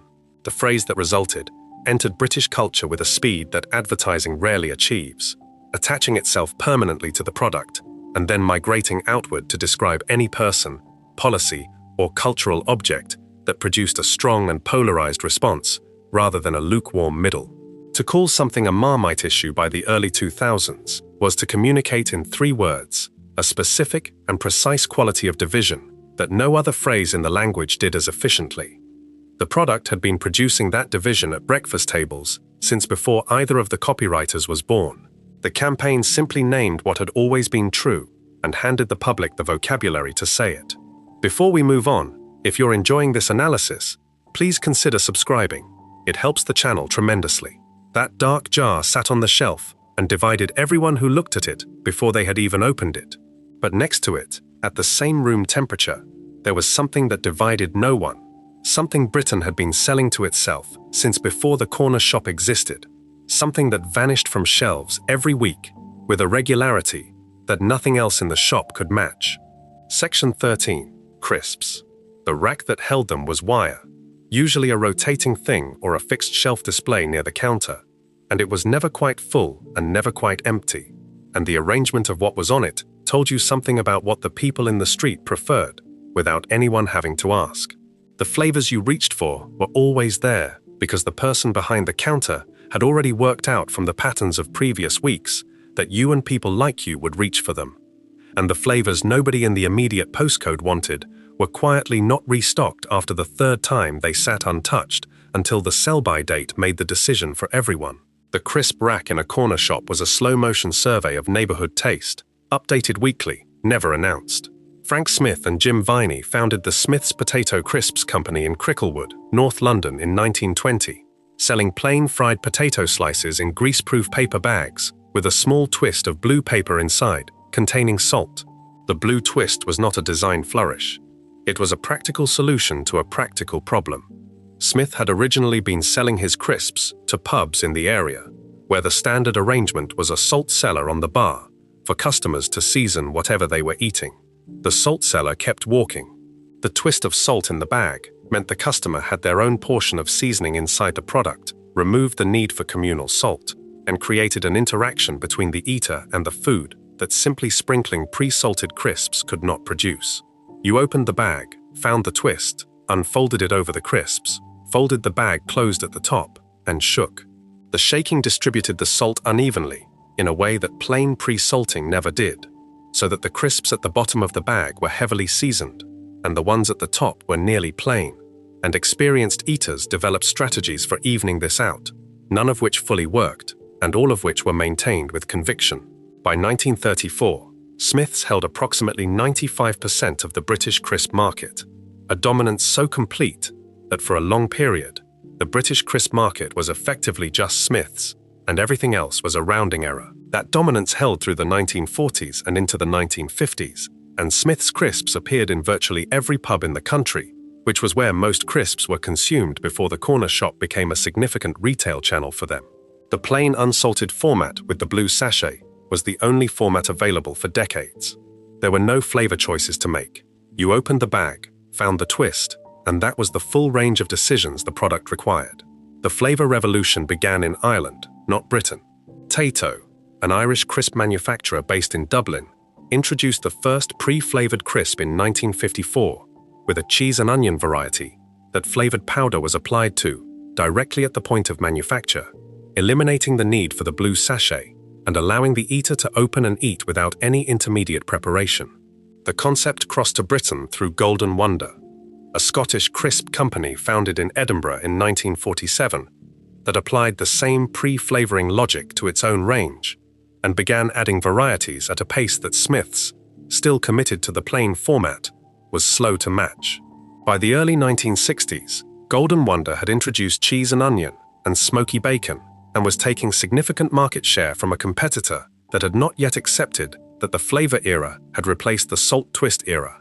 Smith's response arrived in 1967 with the national launch of salt and vinegar, a flavor that had been tested by its Northeast subsidiary Tudor and then rolled out nationally. and the two-decade flavor war between British crisp manufacturers that followed produced the range of options that occupied the corner shop rack through the 1970s. Walker's entered the market from an unlikely direction. Henry Walker had been running a pork butchery business in Leicester since the 1880s, and when post-war meat rationing made that trade difficult to sustain in 1948, the company's managing director, R.E. Gerard, began frying potato slices in the fish fryer already on the premises, selling the results locally. When meat rationing ended in 1954, the crisps business had become profitable enough that Walker's continued rather than reverting, and in the same year introduced a cheese and onion variety, inspired by the popularity of the ploughman's lunch. Walker's remained primarily a Midlands and Northern brand through the 1970s and into the 1980s, less visible nationally than Smith's or Golden Wonder, and it was only after PepsiCo acquired Walker's in 1989 and subsequently merged it with Smith's that Walker's became what it eventually became, the brand holding more than half of the British crisp market, manufacturing over 11 million bags per day at a facility in Leicester that became the largest crisp production plant in the world. The color coding of crisp packets was a system that Britain established and then refused to standardize. Smith's had used blue for cheese and onion and green for salt and vinegar from the early days of flavored crisps, and these colors were rational choices that many British crisp brands adopted and maintained. Walker's did not. When Walker's introduced its flavored range, it assigned blue to salt and vinegar and green to cheese and onion, inverting the color logic that the rest of the market had broadly agreed upon, and then became so dominant that the inversion became as well known as the colors themselves. The person who reached into a multi-pack in the dark and chose a Walker's packet by feel could not identify the flavor until they looked at it, because the color meant the opposite of what they expected it to mean, and that particular confusion was so specifically British and so specifically tied to the corner shop multi-pack era that it became one of those cultural shorthands that required no explanation within the country and meant nothing outside it. The prawn cocktail flavor that appeared on British crisp packets from the 1960s onward had no obvious explanation for why it existed or why it remained popular for decades after the dish it referenced had receded from its mid-century prominence. YouGov polling in the 2020s still found prawn cocktail placing fourth among British crisp flavor preferences at 11% of respondents, which was fourth behind cheese and onion, ready salted, and salt and vinegar, and ahead of every other flavor in the range.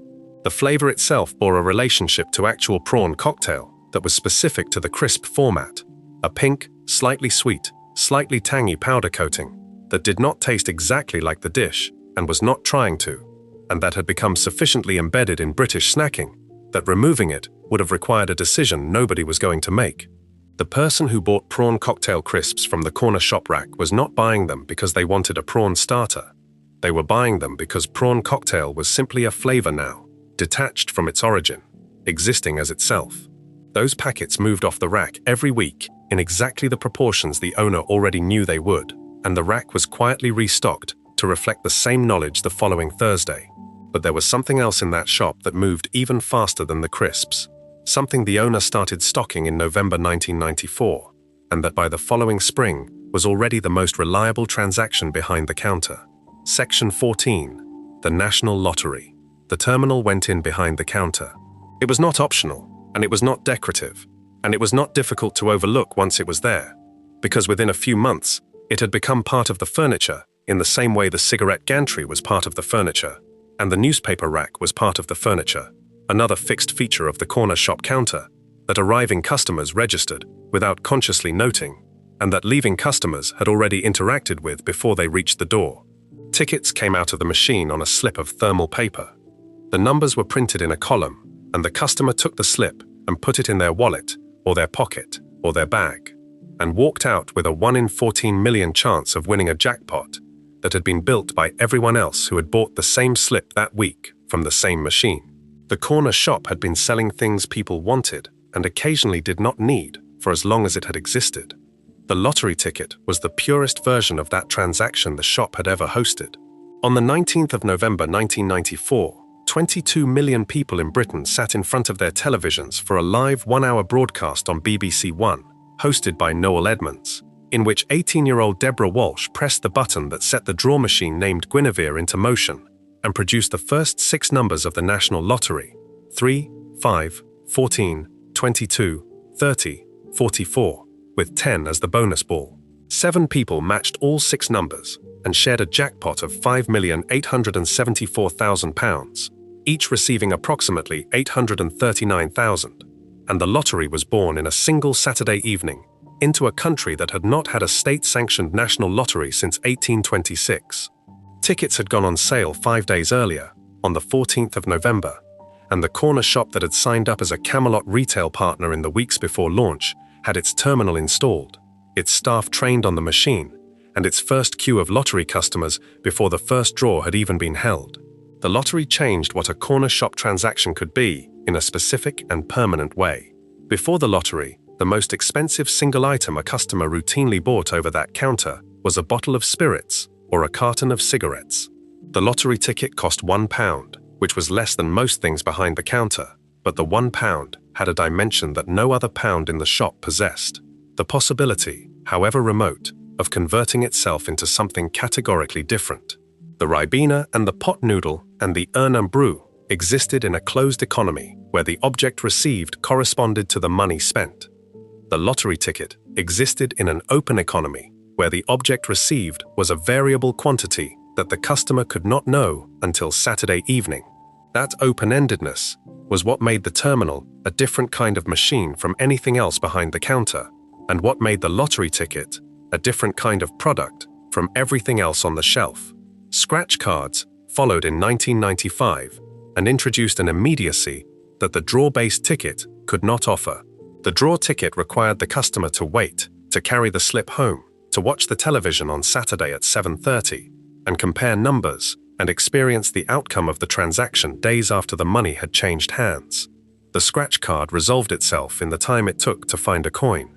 The ritual of the scratch card was specific and contained. You bought the card, you found a surface to scratch against, you used the coin or your thumbnail, and the silver film came away in irregular flakes that collected on whatever surface you had chosen, and underneath the silver was either a number or a symbol or a blank, and the transaction closed in under a minute with a result that did not require a television or a Saturday evening or any delay whatsoever. The corner shop counter was the natural habitat for this transaction, because the counter was where you bought the card, and the counter was where you immediately scratched it, standing there before you had even replaced the coin in your pocket. And the person behind the counter watched this ritual many dozens of times each day without it becoming less legible as a human behavior. Camelot paid retailers a 5% commission on draw-based game sales and 6% on scratch card sales, which for a corner shop selling significant weekly volumes of both, added a meaningful line of revenue to an operation that had always run on thin margins. By the time the lottery's first 25 years had passed, more than £6.5 billion had been paid in retailer commission across the network, and the corner shop had received a share of that figure proportional to its position in a system that by 2020 comprised more than 44,000 retail outlets across the country. The terminal was not a favor the lottery had done the corner shop. The corner shop and the corner shop's network of habitual customers was the physical infrastructure through which the lottery had achieved the penetration that made its good causes funding possible. The relationship ran in both directions, and both parties understood this, which was why the terminal stayed behind the counter through every subsequent change in lottery format and lottery operator, from Camelot's original 1994 contract through to its replacement by Allwyn in February 2024, a transition 30 years in the making that changed the operating entity without changing the machine behind the counter or the queue that formed in front of it on Friday afternoons. The scratch card that was bought and scratched and revealed nothing was crumpled and deposited somewhere in the shop, and the person who had lost said something or said nothing, depending on their disposition, and bought another one, or did not, depending on their disposition, and left, and the next person in the queue was already at the counter. The corner shop processed this loop hundreds of times a week without any of the individual loops constituting anything more significant than a transaction between a customer and a machine.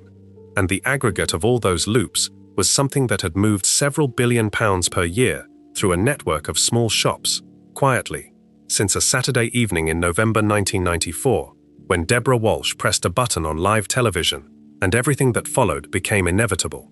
Before we move on, if you're enjoying this analysis, please consider subscribing. It helps the channel tremendously.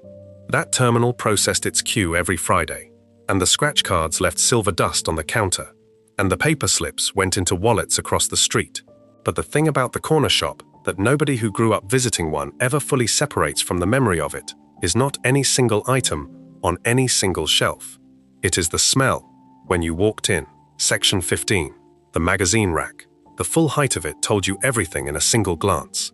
At the bottom, within reach of a child standing on the pavement side of the display or crouching down in the aisle, were the comics. The Beano was there, its red masthead and its weekly Dennis the Menace cover at the level of a 6-year-old's eyeline, exactly where it needed to be for a 6-year-old to find it without asking. The Dandy sat beside it. D.C. Thompson in Dundee had been publishing both since the late 1930s, the Dandy from December 1937 and the Beano from July 1938. And by April 1950, the two titles together were selling over 4 million copies per week across Britain, a figure that required the entire newsagent distribution network operating at full capacity to move the stock from the printworks to the shops before Wednesday. By the mid-1950s, an estimated 14 million comics were sold in a single week across the country, and many of those copies were passed between children after purchase, so the readership was higher still. The corner shop was where almost all of them changed hands. The rack moved upward from the Beano and the Dandy, through the other children's titles that occupied the lower shelves, and then through the hobby and special interest magazines in the middle, and then through the listings and entertainment titles, and then, at the top, at a height that required an adult to reach, and that placed the covers beyond the direct sightline of anyone who was not already tall enough to be buying them, were the adult titles. The arrangement was not accidental.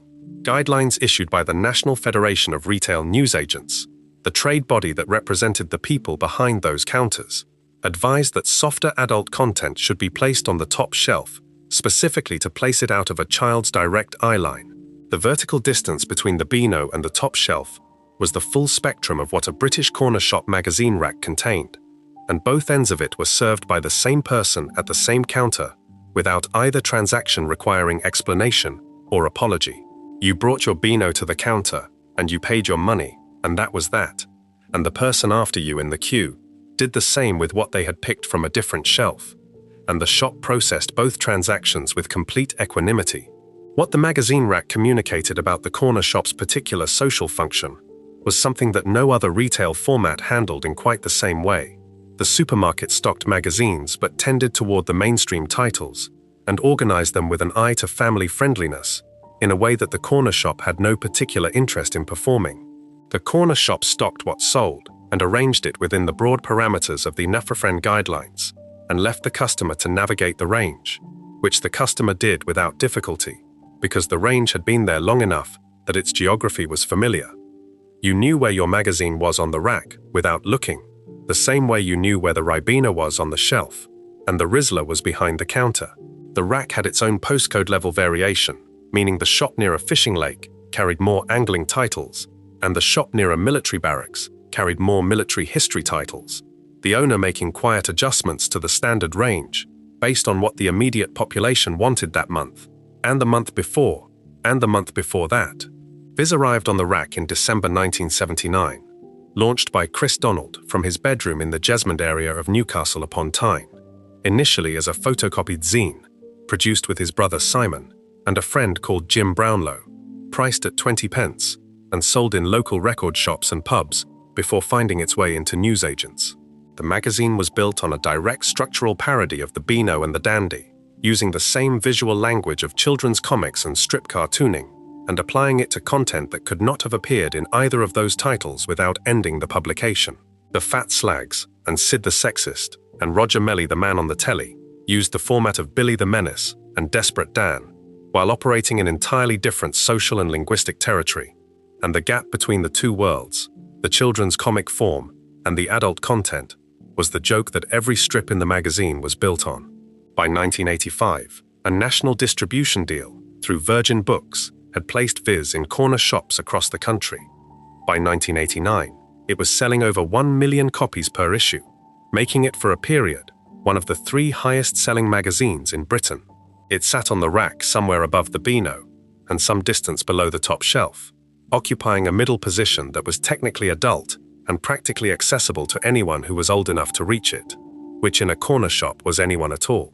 Loaded launched in May 1994, and FHM relaunched in the same year, and the Lads magazine era that followed produced titles that sold in the hundreds of thousands from corner shop racks at their peak. The legal classification of those magazines mattered to where they sat on the rack.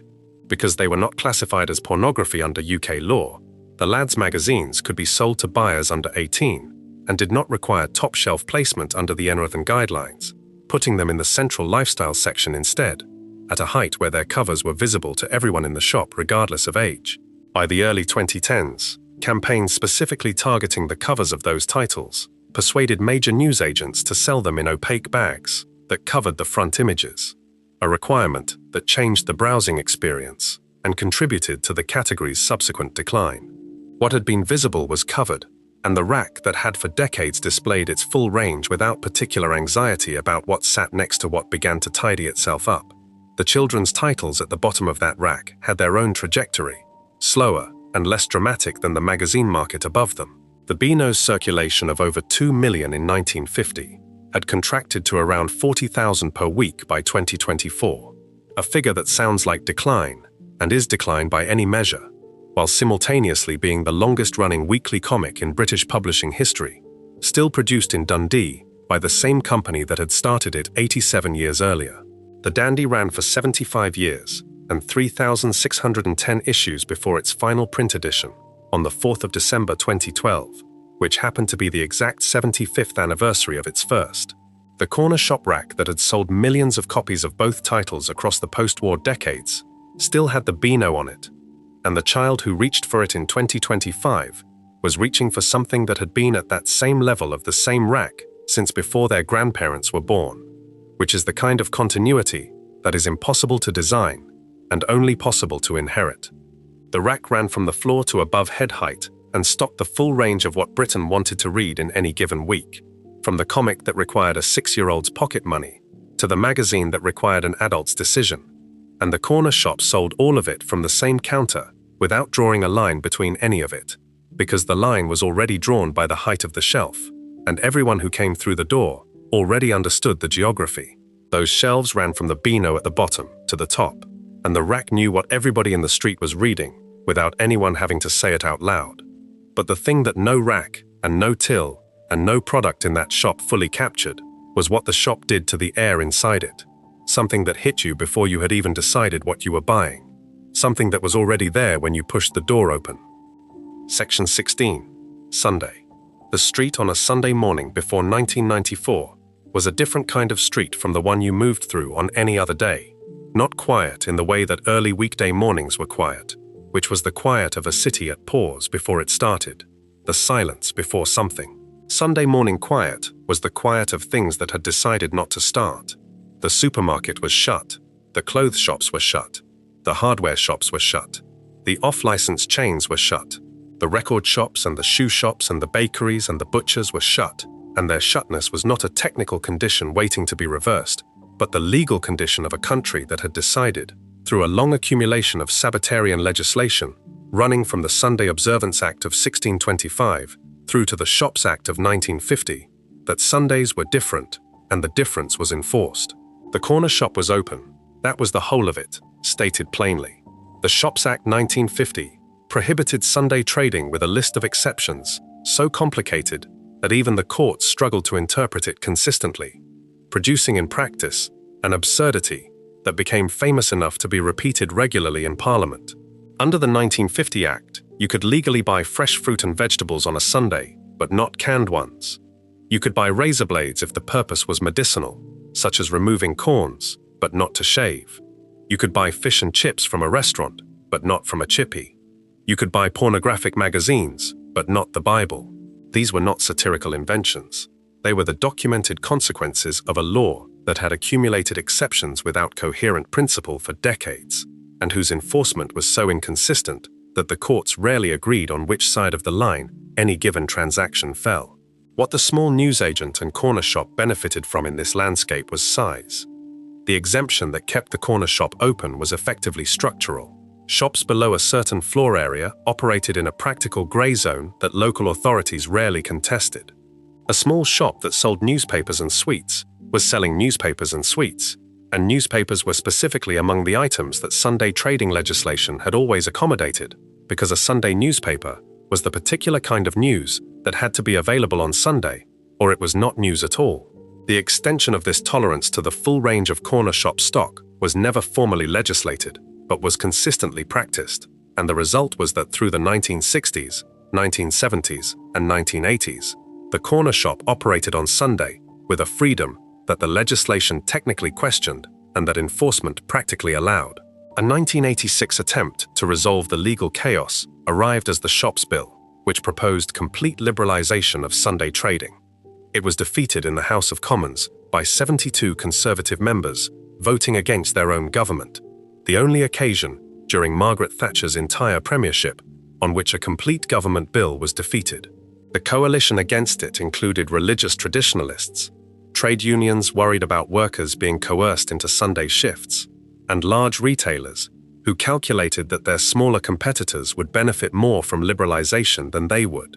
The defeat left the law exactly where it had been, which was to say incoherent but functional, operating through a combination of selective enforcement and the practical impossibility of policing an activity that was meeting a demand the population clearly had. The Sunday Trading Act 1994 resolved this by legalizing what had been happening anyway and drawing a single simple line: large shops, defined as those with more than 280 square meters of retail floor space, could trade for 6 continuous hours between 10 in the morning and 6 in the evening. Small shops could trade without restriction at all. The corner shop, by definition, was a small shop. It had always been a small shop.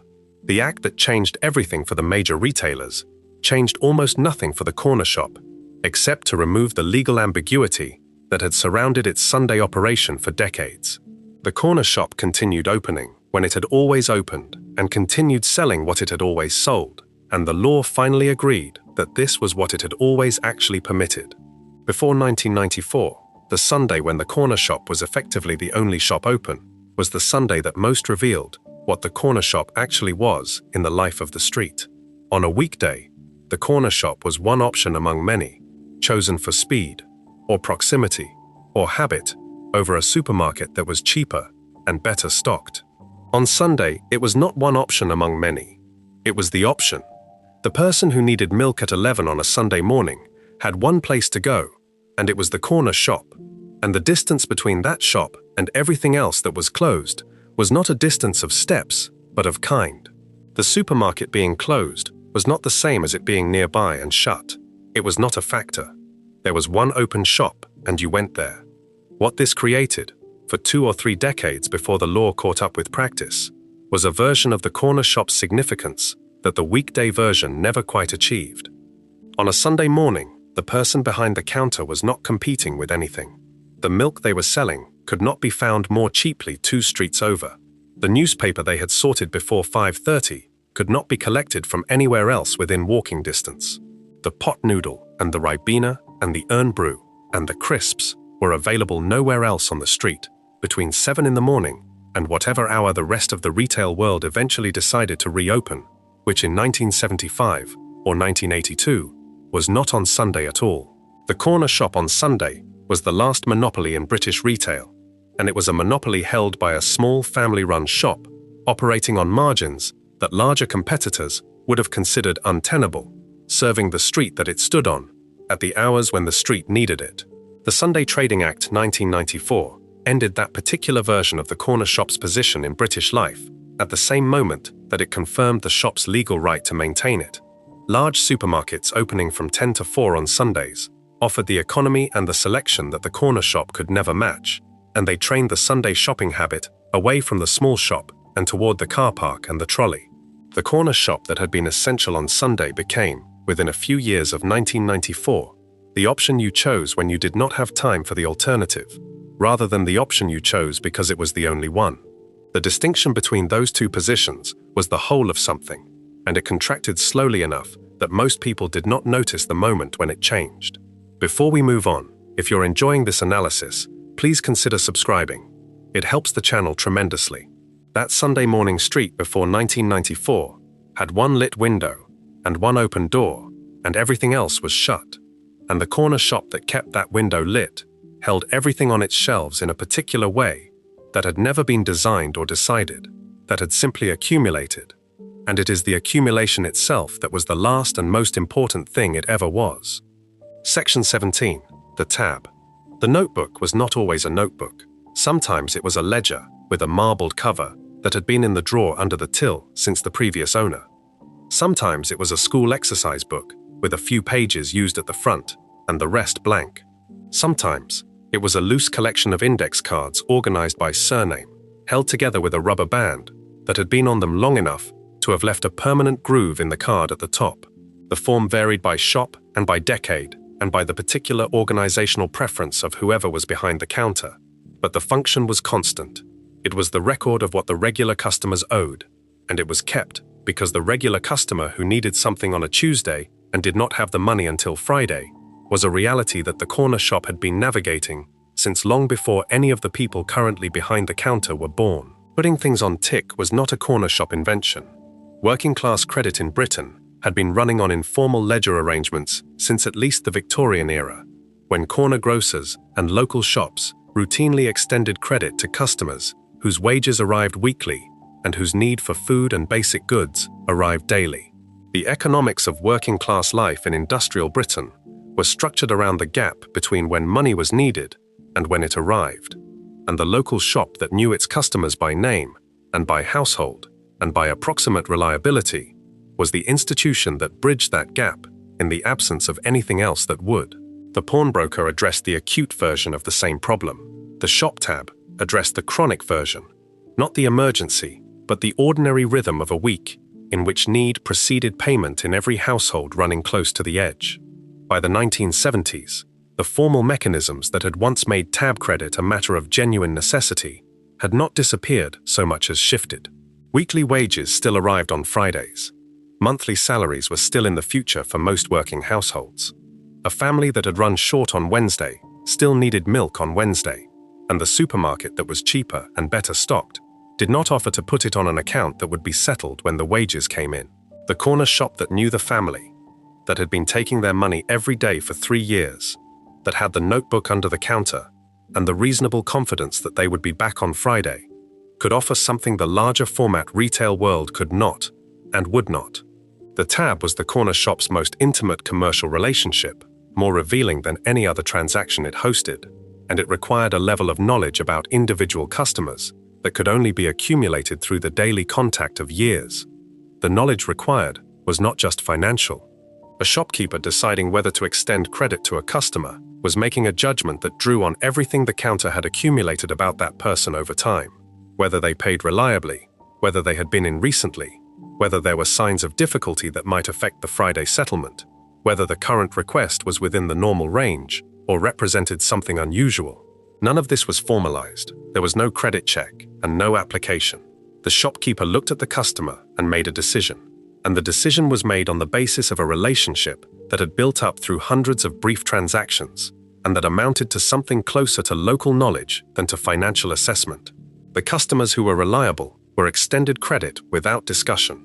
The customers about whom doubt existed were handled carefully, with more limited terms or with a gentle indication that the account was getting large. The customers who never paid were not extended further credit, and the bad debt was absorbed as the cost of running a shop that operated on trust in a neighborhood that needed it. What made the tab specifically normal in a British corner shop, and specifically abnormal almost everywhere else, was the combination of scale, intimacy, and geography that the corner shop concentrated in a single room. A supermarket could not run tabs because it did not know its customers individually, and its transaction volumes made individual credit relationships commercially impossible. A bank offered formal credit products that required documentation and assessment and minimum income thresholds and did not cover the gap between Wednesday and Friday with any particular efficiency.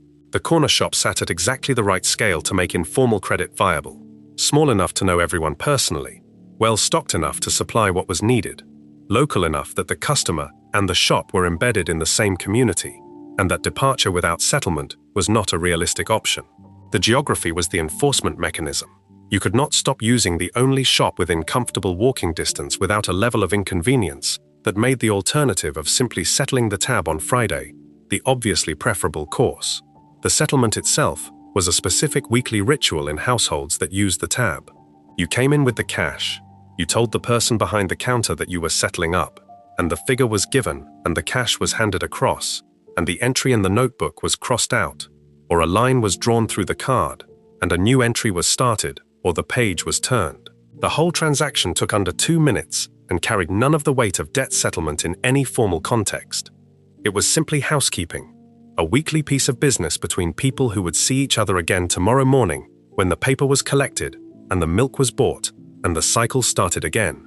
The number of shops in Britain that still offered this arrangement contracted consistently through the decades after the 1970s, as the expansion of supermarkets reduced the corner shop's position as the primary source of daily groceries for most households, and as the increasing penetration of credit cards and later debit cards gave customers alternative ways to bridge short-term gaps without involving the personal knowledge of a shopkeeper. A family that could put Wednesday's milk on a debit card and repay it on Friday when the direct deposit landed had no particular need for the notebook under the corner shop counter. The tab did not disappear all at once and did not disappear everywhere, but it became less universal and eventually became something that older shopkeepers practiced with the customers they had known longest, a residual of the relationship rather than a standard commercial arrangement, held in place by loyalty and familiarity, long after the economic logic that had originally generated it had been addressed by other means. Between 1971 and 1979, the total number of grocery shops in Britain fell from 105,000 to 68,000, a decline of 35% in less than a decade as supermarket expansion accelerated. The independent newsagent category, according to projections published in the mid-2020s, faces a predicted extinction date of around 2038 if current closure rates continue. The notebook under the till at most surviving corner shops stopped having new entries made in it sometime in the 1990s or the 2000s, when the last regular customers who needed it either found the alternative or moved away or passed on, and the shop carried on without it, stocking the same products and running the same hours and maintaining a version of the same relationship with the street outside, but without the particular intimacy that the notebook had represented. That notebook closed and stayed closed, and the relationship it documented continued anyway, in the other forms the shop still had. The corner shop that remains is still the corner shop, still the first lit window and the only open door, and the smell before you cross the threshold. What it was, and what it is, and what it continues to be for the street that built itself around it are the same thing, stated differently, across the decades. Section 18. The cards in the window. You read them before you went in. The window was the first thing you encountered when you arrived at the corner shop, and depending on what the owner had decided to do with it, the window could be completely plastered with promotional material for the newspapers stocked inside, or it could be a relatively clear sheet of glass through which the interior was partly visible, or it could be something in between. A few product advertisements in the corners, the newspaper headlines of the day on a board inside the glass, and then, taking up most of the actual window space, a grid of small cards pinned or taped to a backing board, each one carrying a message that had nothing to do with what the shop sold. Lost a tabby cat, white patch on left ear, very friendly, last seen Tuesday, reward offered, please call this number. Guitar lessons, all levels, reasonable rates, references available, room to let, single, bills included, no DSS, babysitter available evenings and weekends. Ford Cortina for sale, good condition, one careful owner, MOT until March. Piano for sale, must be collected, free to good home. Garage clearance, Sunday only, household items, tools, furniture, childminder, CRB checked, references on request.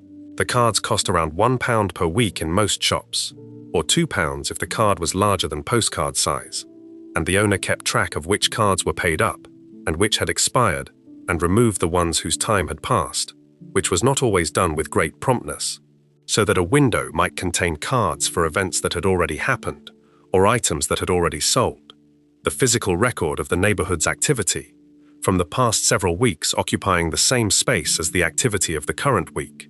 The whole thing, a slightly blurred photograph of what people on this street had needed or had to offer over the recent past. The newsagent window card was not invented by anyone, and it had no founding moment. It emerged from the same logic as everything else in the corner shop, which was the logic of the counter. Here is a thing people need. Here is a service I can provide. Here is a small charge that reflects the service's value.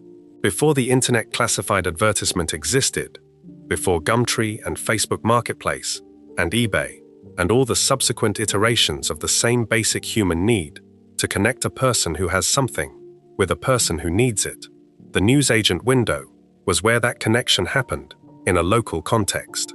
You wrote your card out or typed it and printed it, and you took it to the shop on the corner and you paid your £1, and the person behind the counter pinned it to the board, and for the next week, everyone who walked past could read it, and some of them went in to ask for the phone number off the card, and some of those calls resulted in transactions or arrangements that would never have happened otherwise. The range of what appeared in those windows was not curated and was not regulated in any meaningful way, and was not consistent across shops or across time. A newsagent in a student area filled its window with accommodation cards, rooms, and flat shares, written in the specific optimistic language of landlords who had not yet understood that promising to call the gas board was not the same as having called the gas board. A newsagent in a residential area with an older population filled its window with cards for gardeners and handymen and people who would take household items away without charge. The economy of downsizing conducted across a window that anybody could read without going inside. A newsagent near a school filled its window with tutors and childminders and after-school care, the practical requirements of parents who worked documented in handwriting that ranged from the careful to the barely legible. What the window card did that no other medium did in the same way was place the transaction in physical space at walking pace scale. You did not need a device to read it, and you did not need an account, and you did not need to know what to search for. You walked past and you read what was there, and if what was there was relevant to something you needed or something you were offering, you went into the shop and you asked. The card was already curated by its location to the immediate neighborhood, because people with things to offer or needs to fill used the newsagent that was nearest to them, which meant that the person who read the card and the person who wrote the card were almost certainly within walking distance of each other, operating in the same postcode with enough shared geography to make the connection practically viable. The shop charged for the service and provided it without editorial judgment and without verification of any kind, which was both the limitation and the freedom of the arrangement. The card that said piano for sale was not assessed for whether the piano was in playable condition. The card that said reliable handyman was not checked for what reliable meant. The card that said room to let was not reviewed for whether bills genuinely included all bills or only some of them, a distinction that mattered enormously to the person who moved in having taken the card at face value. The market that the newsagent window created was an imperfect one and had always been an imperfect one, and people navigated its imperfections the way people navigate the imperfections of any local information system, through caution and through follow-up, and through the general understanding that something presented for £1 a week in a newsagent window was offering a lower level of assurance than something presented through a more formal channel. The internet arrived, and classified advertising moved online, and the newsagent window became less necessary as the primary venue for local exchange, and more residual, a habit maintained by people who did not use the internet for these transactions, or who preferred the physical card for reasons of custom or simplicity, or because they knew that the people they were trying to reach were the kind of people who still walked past the corner shop window and still looked at what was on it. The board did not empty immediately, and in many shops has not emptied entirely, because the need it addressed was real, and the mechanism was simple enough to survive in parallel with the more efficient replacements that emerged around it. A lost cat is a lost cat, and the person who wants to find it will take every available channel simultaneously, which means the card in the window and the post on the neighborhood Facebook group and the printed flyer through letterboxes are all happening at the same time, the old method running alongside the new one, because redundancy is appropriate when the stakes are a cat that does not come home. The window was what the shop showed the street. Everything else in this list lived behind the door, accessed through the transaction and the counter and the relationship that built up over time between the shop and the person who used it. The window was public in a different way. Anyone could read it at any hour without buying anything or speaking to anyone or even going inside. The window cards were the corner shop's contribution to a street it had already served for years, legible from outside, requiring no purchase to access, turning the shop's glass surface into something that belonged as much to the street as to the shop. 18 things that happened in a room the size of a large living room, running from before dawn until late evening, 7 days including Sunday, in cities and towns and villages across the whole country. For a century in which Britain changed almost beyond recognition around it, and the shop on the corner updated its stock and kept its hours, and stayed on the same junction and remained the one lit window on the street that the street had always been able to count on. If you enjoyed this video, make sure to subscribe. Thanks for watching, and I'll see you in the next one.